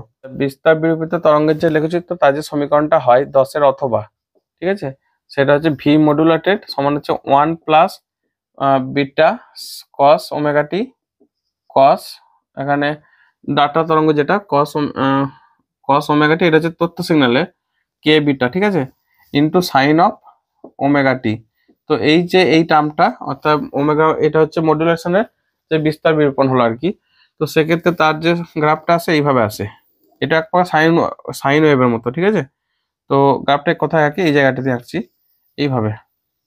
ওকে, এই দিকটা হচ্ছে ওমেগা বা কৌণিক কম্পাঙ্ক, কৌণিক কম্পাঙ্ক মানে এই জায়গাটা যেটা, সেটা হচ্ছে ম্যাক্সিমাম হাই, সেটা হচ্ছে ওমেগা সি, ওমেগা সিটা হচ্ছে ক্যারিয়ার ওয়েভ, ক্যারিয়ার ওয়েভের যে কম্পাঙ্ক, ঠিক আছে, ক্যারিয়ার ফ্রিকোয়েন্সি। তো তার হচ্ছে বাহক তরঙ্গের যে ফ্রিকোয়েন্সি, সেই তরঙ্গের সাথে যখন মিলে যায় তখন হচ্ছে সর্বোচ্চ বিস্তার হয়। ওকে, আর এই দিকটা কি বলেছিল, বিস্তার পরিবর্তন। আচ্ছা, এই দিকটা হচ্ছে বিস্তার পরিবর্তন। তোমরা এখানে কিন্তু ইয়েটা আঁকবে না, কম্পাঙ্ক ধরে যে মাথাগুলো একটু করে হালকা চেঞ্জ হচ্ছে ওটা নয়, ঠিক আছে, ওটা হচ্ছে মডুলেটর ওয়েভটাকে দেখানো, যে তরঙ্গটা কিরকম হয়, লেখচিত্র হচ্ছে এটা। আর এই যে মানটা সেটা হচ্ছে যখন ওমেগা সির সাথে মেলে এই জায়গাটা, এটা হচ্ছে ম্যাক্সিমাম মান, ঠিক আছে, এইটা হচ্ছে ম্যাক্সিমাম মান, এটা হচ্ছে হাফেতে মানে হাফ পাওয়ার ফ্রিকোয়েন্সির মতোই আর কি। তো এক্ষেত্রে হচ্ছে বিস্তারটা হচ্ছে v/2। ওকে, v/2। এই যে জায়গাটা এটা একটা ফ্রিকোয়েন্সি, এটা হচ্ছে ধরো ω1, আর এই জায়গাটা একটা ফ্রিকোয়েন্সি ω2। এইখান থেকে এটা হচ্ছে প্রতিবেদ বলে, এটা হচ্ছে প্রতিবেদ। ওকে, তো এই ω1 এর মানটা হয় ω1 সমান হচ্ছে ωc মাইনাস ωm, মানে হচ্ছে ক্যারিয়ার ওয়েভের যে ফ্রিকোয়েন্সি মাইনাস মডুলেটর ওয়েভের ফ্রিকোয়েন্সির যে ডিফারেন্স। আর ω2টা হচ্ছে বেশি, দেখো ω1টা এইটুকু, ω1টা এখান থেকে এতটা মানে বেশিটা, সেটা হবে ωc প্লাস ωm। আবার এই ωm এর মানটাকে যদি আমরা প্লট করি এইভাবে আসবে আর কি এখান থেকে। ঠিক আছে, তো এই হচ্ছে লেখচিত্রটা, একটু জাস্ট আঁকবে তাহলেই হবে। ওকে, পরের কোশ্চেন, টিভি সম্প্রচারে কি ধরনের বিরূপণ দরকার হয়? এখানে লিখে দিচ্ছি একটু, 10-এর এটা অর এ ছিল, এটা বি। টিভি সম্প্রচারে দু রকম মানে এম সেটাও দরকার পড়ে, সেটা হচ্ছে ভিডিও সংকেত পাঠানোর জন্য। ঠিক আছে, ভিডিও সংকেত পাঠানোর জন্য। আর আমাদের যেটা ফ্রিকোয়েন্সি মডুলেশন বা এফএম, সেটা দরকার পড়ে, সেটা হচ্ছে অডিও বা শব্দটাকে পাঠানোর জন্য, অডিও সিগন্যালকে পাঠানোর জন্য। কারণ আমরা যখন টিভি দেখি সেখানে তো দুটোই দেখি, একসাথে ভিডিও দেখতে পাই প্লাস একসাথে অডিওকে কানে শুনতে পাই। তার জন্যই অর্থাৎ দুটোর জন্যই দুটোই সিগন্যাল, মানে একটা এফএম বা অ্যাম্পলিটিউড মডুলেশন, একটা ফ্রিকোয়েন্সি মডুলেশন, দুটোরই দরকার পড়ে। ওকে, তাহলে আমাদের সেকশন বি শেষ। এরপর সেকশন সি। 11টা বলেছে দেখাও যে কোনো, এরপর একটু স্পিডেই হাঁটবো কারণ ধৈর্য হাঁটছে আর কি, তো সেই থেকে রেকর্ড চলছে বলে। দেখাও যে কোনো সমকোণী প্রিজম থেকে নির্গত রশ্মি পেতে হলে তার উপাদানের প্রতিসরণের সর্বোচ্চ মান √2 হতে হবে। আচ্ছা, এখানে কোনো প্রিজম থেকে নির্গত রশ্মি পাওয়ার যে শর্তটা, মানে আমাদেরকে দেখাতে হবে mu less than equal to √2। ঠিক আছে, এটা দেখাতে হবে, mu less than equal to √2, মানে এর বেশি √2 এর থেকে বেশি হওয়া যাবে না, সেটা দেখাবো।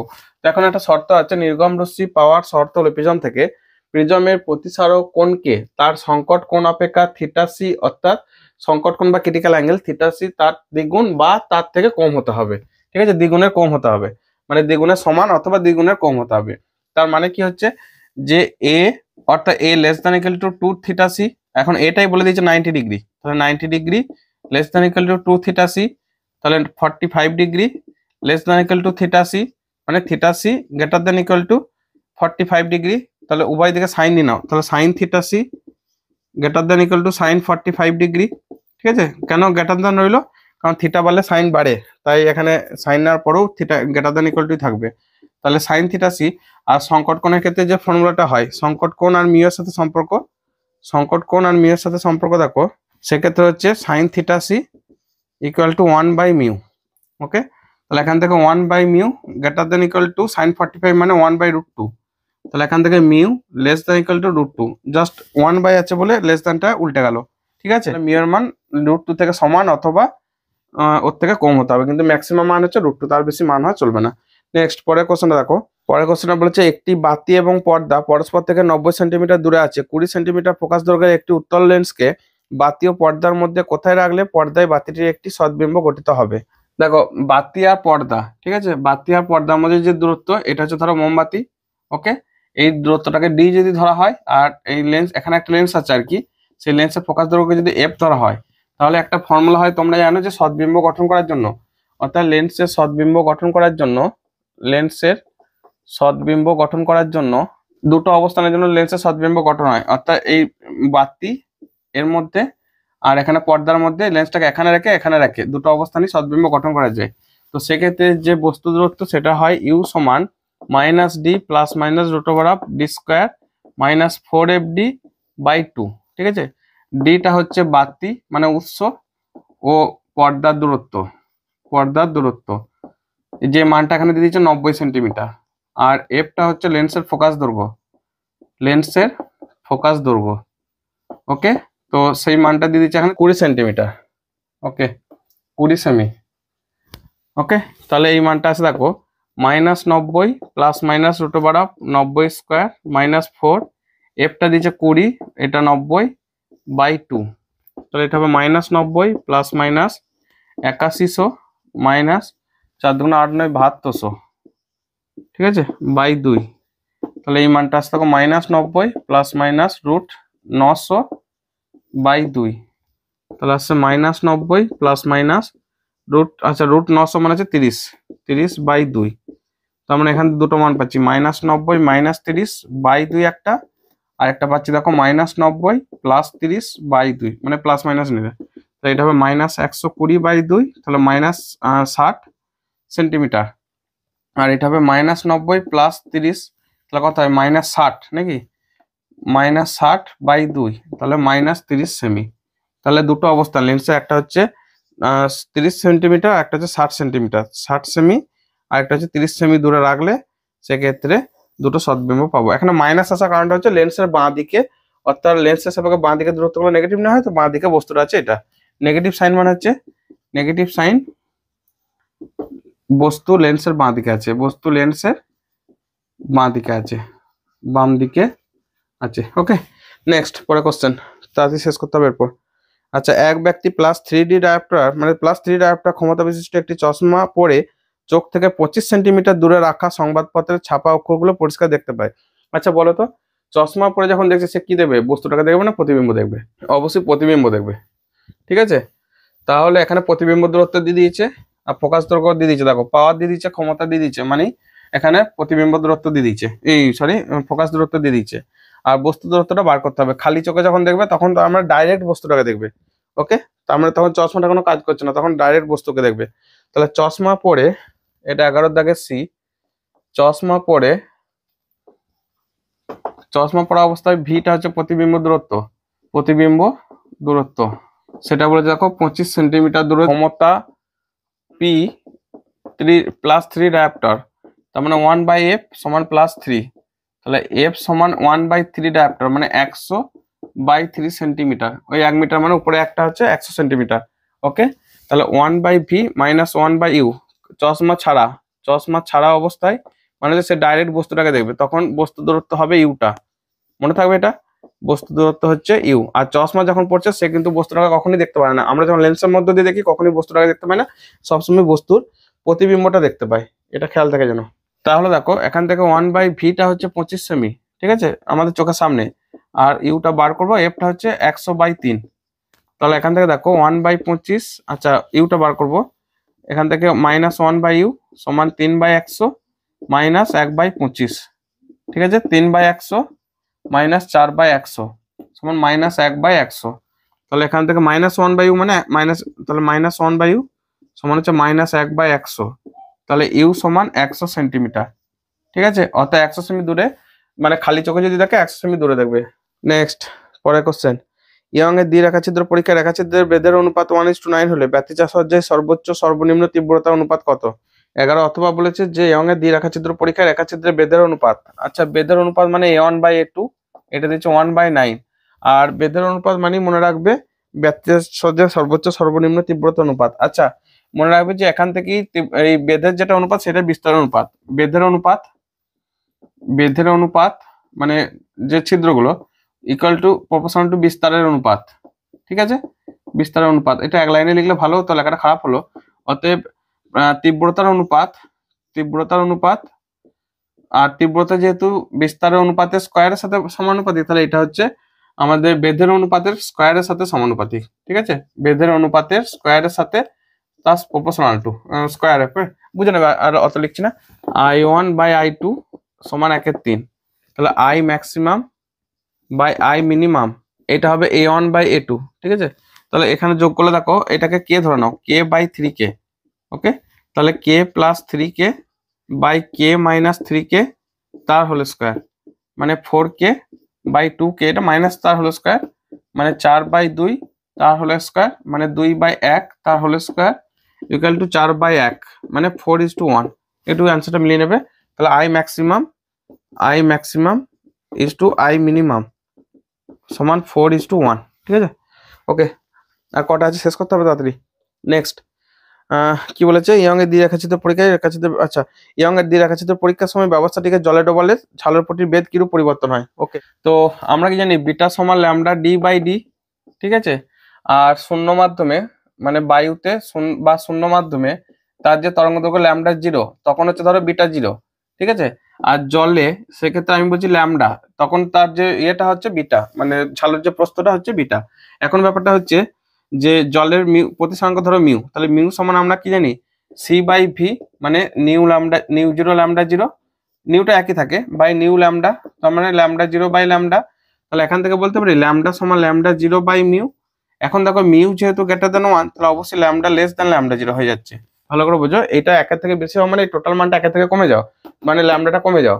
তো ল্যামডা যখন কমে যাচ্ছে তাহলে বিটা লেস দেন বিটা 0, অর্থাৎ বায়ুতে যে ঝালর প্রস্থ ছিল সেই তুলনায় ঝালরের বেধ কমে যাবে, অতএব ঝালরের বেধ কমে যাবে। ঠিক আছে, কমে যাবে। ক্যাপিটাল ডিটা হচ্ছে পর্দা থেকে সোর্সের দূরত্ব, আর ছোট ডিটা হচ্ছে সোর্স তৈরি দুটো সোর্সের মধ্যবর্তী দূরত্ব আর কি। নেক্সট কি বলেছে কোশ্চেনটা, মানুষের চোখের মনির ব্যাসার্ধ 0.25 সেন্টিমিটার এবং স্পষ্ট দর্শনের ন্যূনতম দূরত্ব 25 সেমি। 500 ন্যানোমিটার তরঙ্গদৈর্ঘ্যে আলোর মানুষের চোখ যে কোনো দুটি বস্তুর মধ্যে যে ন্যূনতম ব্যবধান বুঝতে পারে তার মান নির্ণয় করো।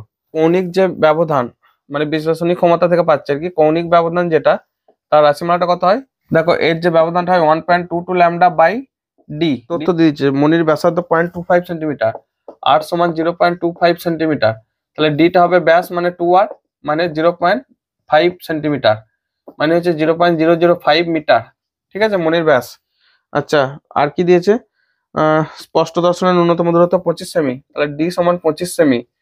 ওকে, আর কিছু তথ্য, 500 ন্যানোমিটার তরঙ্গ দৈর্ঘ্য আলো, তাহলে ল্যামডাটা হচ্ছে 500 ন্যানোমিটার। ঠিক আছে, মানে 500 ইন্টু 10⁻⁹ মিটার। তথ্যগুলো বসিয়ে দাও। তাহলে এটা হচ্ছে ডেল থিটা মানে হচ্ছে 1.22 500 ইন্টু 10⁻⁹। ডি এর মানটা হচ্ছে দেখো 0.005। রৈখিক বেধ মানে যেটা মানে আমাদের চোখ যেটা আর কি, এটা ধরো চোখটা, ঠিক আছে, তো চোখটা কোন দুটো বস্তু এইখান থেকে এটা দুটো আলাদা আছে, এদের যে রৈখিক বেধ সেটা হচ্ছে ধরো এক্স, আর এইখান থেকে এটা যে অ্যাঙ্গেল করছে, এই দুটো তো একটা অ্যাঙ্গেল করছে, সেটা হচ্ছে থিটা। ওকে, তো ট্যান থিটা সমান থিটা ক্ষুদ্র অ্যাঙ্গেলের জন্য ধরে নিয়ে তখন ট্যান থিটা মানেই হচ্ছে থিটা, আর এইখান থেকে এই যে স্পষ্ট দর্শন ন্যূনতম এটা হচ্ছে ডি, এইখান থেকে এতটা। ঠিক আছে, তাহলে এটা হবে এক্স বাই ডি। ওকে, তাহলে দেখো রৈখিক বেধ মানে হচ্ছে এক্স বাই ডি, আর এর সাথে যে সম্পর্ক রৈখিক বেধ, আচ্ছা সরি রৈখিক বেধটা যদি এক্স হয় তাহলে কৌণিক বেধের যে সম্পর্ক ডেল থিটা সমান হচ্ছে এক্স বাই ডি, তার মানে ওইটা হচ্ছে কত, এই মানটা 1.22 ইন্টু 500 ইন্টু 10⁻⁹ বাই 0.005। তাহলে এক্স এর মান কত হবে, ডিটা দেখো ওইদিকে গেলে গুণ হয়ে যাবে, অর্থাৎ 25 ইন্টু 1.22, এই ডিটা ওইদিকে গুণ করে দিচ্ছে, বুঝে নেবে, 22 ইন্টু 500 10⁻⁹ বাই 0.005। এটা একটু ক্যালকুলেটটা করে দাও। তো এই মানটা ক্যালকুলেট করলে দেখো আসছে 30.6 ইন্টু 10⁻⁵ মিটার। আমি টাইমের অভাবে আর ক্যালকুলেশন দেখাতে পারলাম না, তোমরা ক্যালকুলেশনটা করবে দেখবে চলে আসবে। ঠিক আছে, তাহলে 11টা কমপ্লিট। লাস্ট কোশ্চেন আমাদের 12 দাগ চলছে, অর্থাৎ 12 দাগের কোশ্চেনে কি বলেছে, একটি সিই বিবর্ধকের প্রবাহ মাত্রা বিবর্ধন অনুসার যদি নিঃসরক প্রবাহ মাত্রা 6 মিলি অ্যাম্পিয়ার হয় তবে ভূমি প্রবাহ সংগ্রাহক প্রবাহ মাত্রা কত। কিছু বলা না থাকলে যখন দশমিক যেহেতু না বিবর্ধন মানটা, ঠিক আছে, মানে অনুসার সেটাকে বিটা হবে। ঠিক আছে, বিটা সমান 59, তার মানে হচ্ছে আইই অর্থাৎ এমিটার কারেন্ট সমান আইসি প্লাস আইবি, অর্থাৎ কালেক্টর মানে সংগ্রাহক প্লাস বেস বা ভূমি। ওকে, আর কি কি তথ্য দিয়েছে, তো 6 মিলি অ্যাম্পিয়ার নিঃসরক প্রবাহ মাত্রা, তাহলে আইটা 6 মিলি অ্যাম্পিয়ার, এটা হচ্ছে আইই। ঠিক আছে, আর কি তথ্য দিয়েছে, ভূমি প্রবাহ সংগ্রাহক প্রবাহ মানে আইসি আর আইবিটা বার করতে হবে। আচ্ছা, বিটা মানে কি হয়, আইসি বাই আই বি সমান হচ্ছে 59। এখন আলফাটা বার করো না, 1 বাই আলফা সমান 1 বাই বিটা প্লাস 1, এটাকে আইসি দিয়ে সবাইকে ভাগ করলে এই মানটা আসবে। তাহলে 1 বাই আলফা সমান 1 বাই 59 প্লাস 1 সমান 60 বাই 59, তাহলে আলফা সমান 59 বাই 60। আচ্ছা, আলফা মানে কি হয়, আইসি বাই আইই, এটা হচ্ছে 59 বাই 60। ঠিক আছে, এখান থেকে বার করছি, তো আইইটা দেওয়া আছে, তাহলে আইসির মানটা পেয়ে যাবো, আই মানে হচ্ছে এটা 6 মিলি অ্যাম্পিয়ার, তাহলে 6 মিলি অ্যাম্পিয়ার গণিত 59 বাই 60, কাটাকুটি করে 6 10 60, তার মানে এটা হবে 5.9 মিলি অ্যাম্পিয়ার।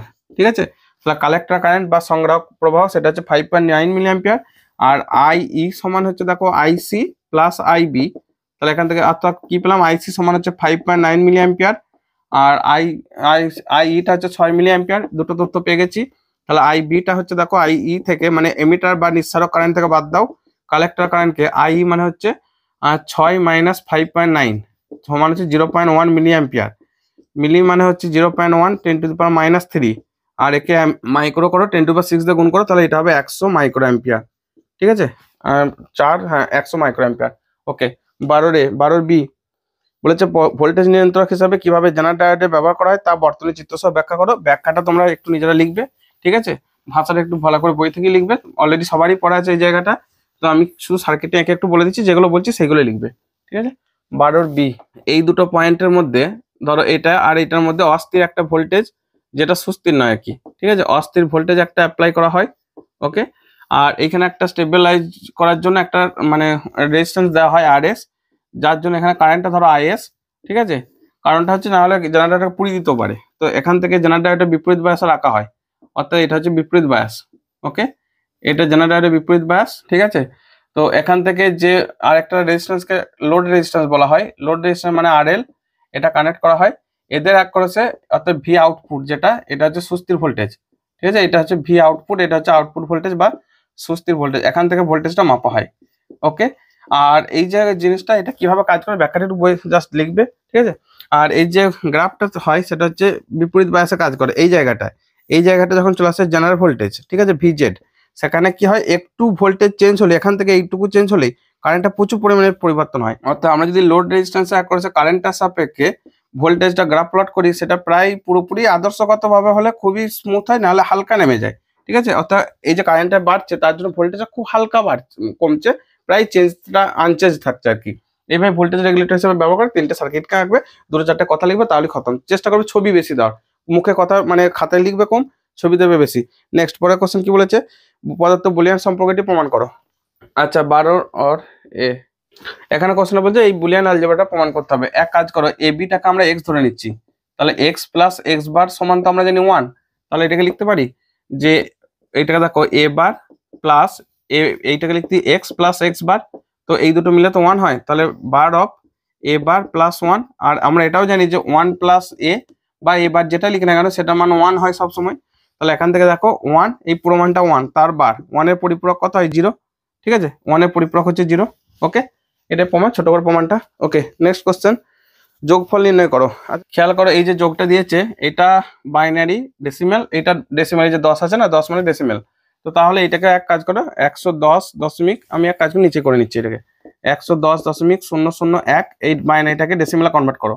আচ্ছা, এখানে 1 2 3 তিনটা আছে মানে একটা কম হবে, এক দেখো এখানে 1 2 3টা আছে মানে এক ঘর কম হবে, পাওয়ারটা এখান থেকে 2 থেকে শুরু হবে, এখানে 1, এখানে 0, ঠিক আছে, এখানে -1, এখানে -2 প্লাস এখানে 1 আছে, 1 এর জন্য আবার 1 ইন্টু 2 টু দি পাওয়ার -3। শুধু পাওয়ার গুলো মনে রাখবে, যতগুলো থাকবে দশমিক একে তার থেকে 1 কম নেবে, 3টে আছে, তাই 2 1 0 -1 -2 -3, এবার মনে রাখলেই হবে। বাকি জাস্ট 1 1 0 0 0 1, দেখো 1 1 0 0 0 1 এভাবে বসে গেছে।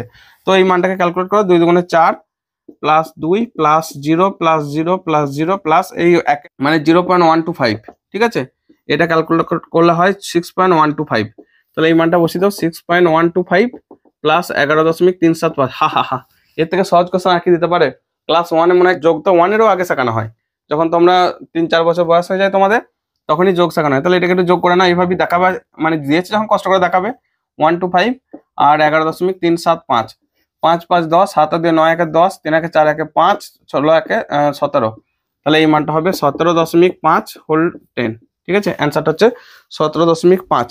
লাস্ট কোশ্চেন আমাদের জন্য, এখানে কোশ্চেনটা বলছে ফটোডায়োডের অন্ধকার প্রভাব বলতে কি বোঝায়। ফটোডায়োড যে কাজ করে তার গ্রাফটাকে আঁকবে একটু, হ্যাঁ, এটা যে বিপরীত প্রবাহতে কাজ করে, দেখো এই জায়গাটা থেকে জাস্ট নামাবে, এই জায়গাটা, ওকে, এই জায়গাটা থেকে একটু নামাবে কারেন্টটাকে এইভাবে, ঠিক আছে। তো এই যে বিপরীত প্রবাহ মানে এই দিকটা ভি, এই দিকটা ভি প্লট করছি, এই দিকটা হচ্ছে আই প্লট করছি। ফটোডায়োডের উপর লাইট পড়লে কারেন্ট ফ্লো করে, তো যদি লাইট না ফ্লো করে সেটাকে বলা হয় অন্ধকার প্রবাহ। অন্ধকার প্রবাহ, সেখানে আলো না পড়লে সেখানে কিন্তু কারেন্ট ফ্লো করে না, যদিও করে হালকা করে করে অল্প করে, সেটা হচ্ছে মাইনরিটি ক্যারিয়ারের জন্য, অর্থাৎ সংখ্যালঘু বাহকের জন্য, ঠিক আছে, সংখ্যালঘু বাহকের জন্য অল্প পরিমাণে কারেন্ট ফ্লো করে, এটাকে বলে অন্ধকার প্রবাহ। জাস্ট একটু বইয়ের থিওরি ছোট্ট করে লিখবে। ওকে, তো শেষ হলো, লাস্টের দিকটা একটু তাড়াহুড়ো করলাম, কিছু আশা করি অসুবিধা তোমাদের হবে না, কারণ প্রথম দিক থেকে ধীরে সুস্থে চলছিলাম, তারপর আমার বাড়িতে কাজ রয়েছে, সো আমাকে তাড়াহুড়ো করতে হচ্ছে। আর ভিডিও শেষে যেটা সবার জন্যই বলা, যে আমাদের এইভাবে রিলেটেড ভিডিও, অর্থাৎ সেকেন্ড সেমিস্টার আর ফোর্থ সেমিস্টার তোমাদের এখন চলছে 2026-এ, তো এইভাবে ভিডিও আসতে থাকবে। আগামী দিনে তোমরা এখন জয়েন্টের প্রিপারেশন নিচ্ছ বা নেবে, বা নিটের প্রিপারেশন, বা যারা কন্টিনিউ প্রিপারেশন নিয়ে আছে, তাদের জন্য কোশ্চেনগুলো প্রচন্ডভাবে কাজে লাগবে। তাই যারা এইচএস পরীক্ষার্থী অ্যাজ ওয়েল অ্যাজ জয়েন্ট পরীক্ষার্থী বা নিট পরীক্ষার্থী বা যে কোনো কম্পিটিটিভ ফিল্ডের পরীক্ষার্থী, সবাই মিলে তোমরা চ্যানেলটাকে অবশ্যই সাবস্ক্রাইব করে রাখো, অর্থাৎ আমাদের পরবর্তী ভিডিও পাওয়ার জন্য চ্যানেলটাকে অবশ্যই সাবস্ক্রাইব করে রাখো। এবং যদি ভিডিও ভালো লাগে তাহলে অবশ্যই আমাদেরকে একটি লাইক দিয়ে উৎসাহিত করতে ভুলবে না আমাদের পরের ভিডিও তৎক্ষণাৎ পাওয়ার জন্য। আর তোমার বন্ধুদেরকেও ভিডিওটিকে শেয়ার করে দিতে ভুলবে না যারা এখনো তোমাদের মতো পরীক্ষার্থী 11 বা 12 এর জন্য, ঠিক আছে। এবং যদি কোনো অংশ বা কোনো পার্ট তোমার বুঝতে অসুবিধা থাকে তাহলে অবশ্যই আমাদের কমেন্ট করতে ভুলবে না, বা তোমাদের যে কোনো সমস্যা কমেন্ট করতে ভুলবে না। আমাদের দেখা হবে পরের ভিডিওতে। আজকের মতো বিদায় নিচ্ছি, টাটা, বাই বাই।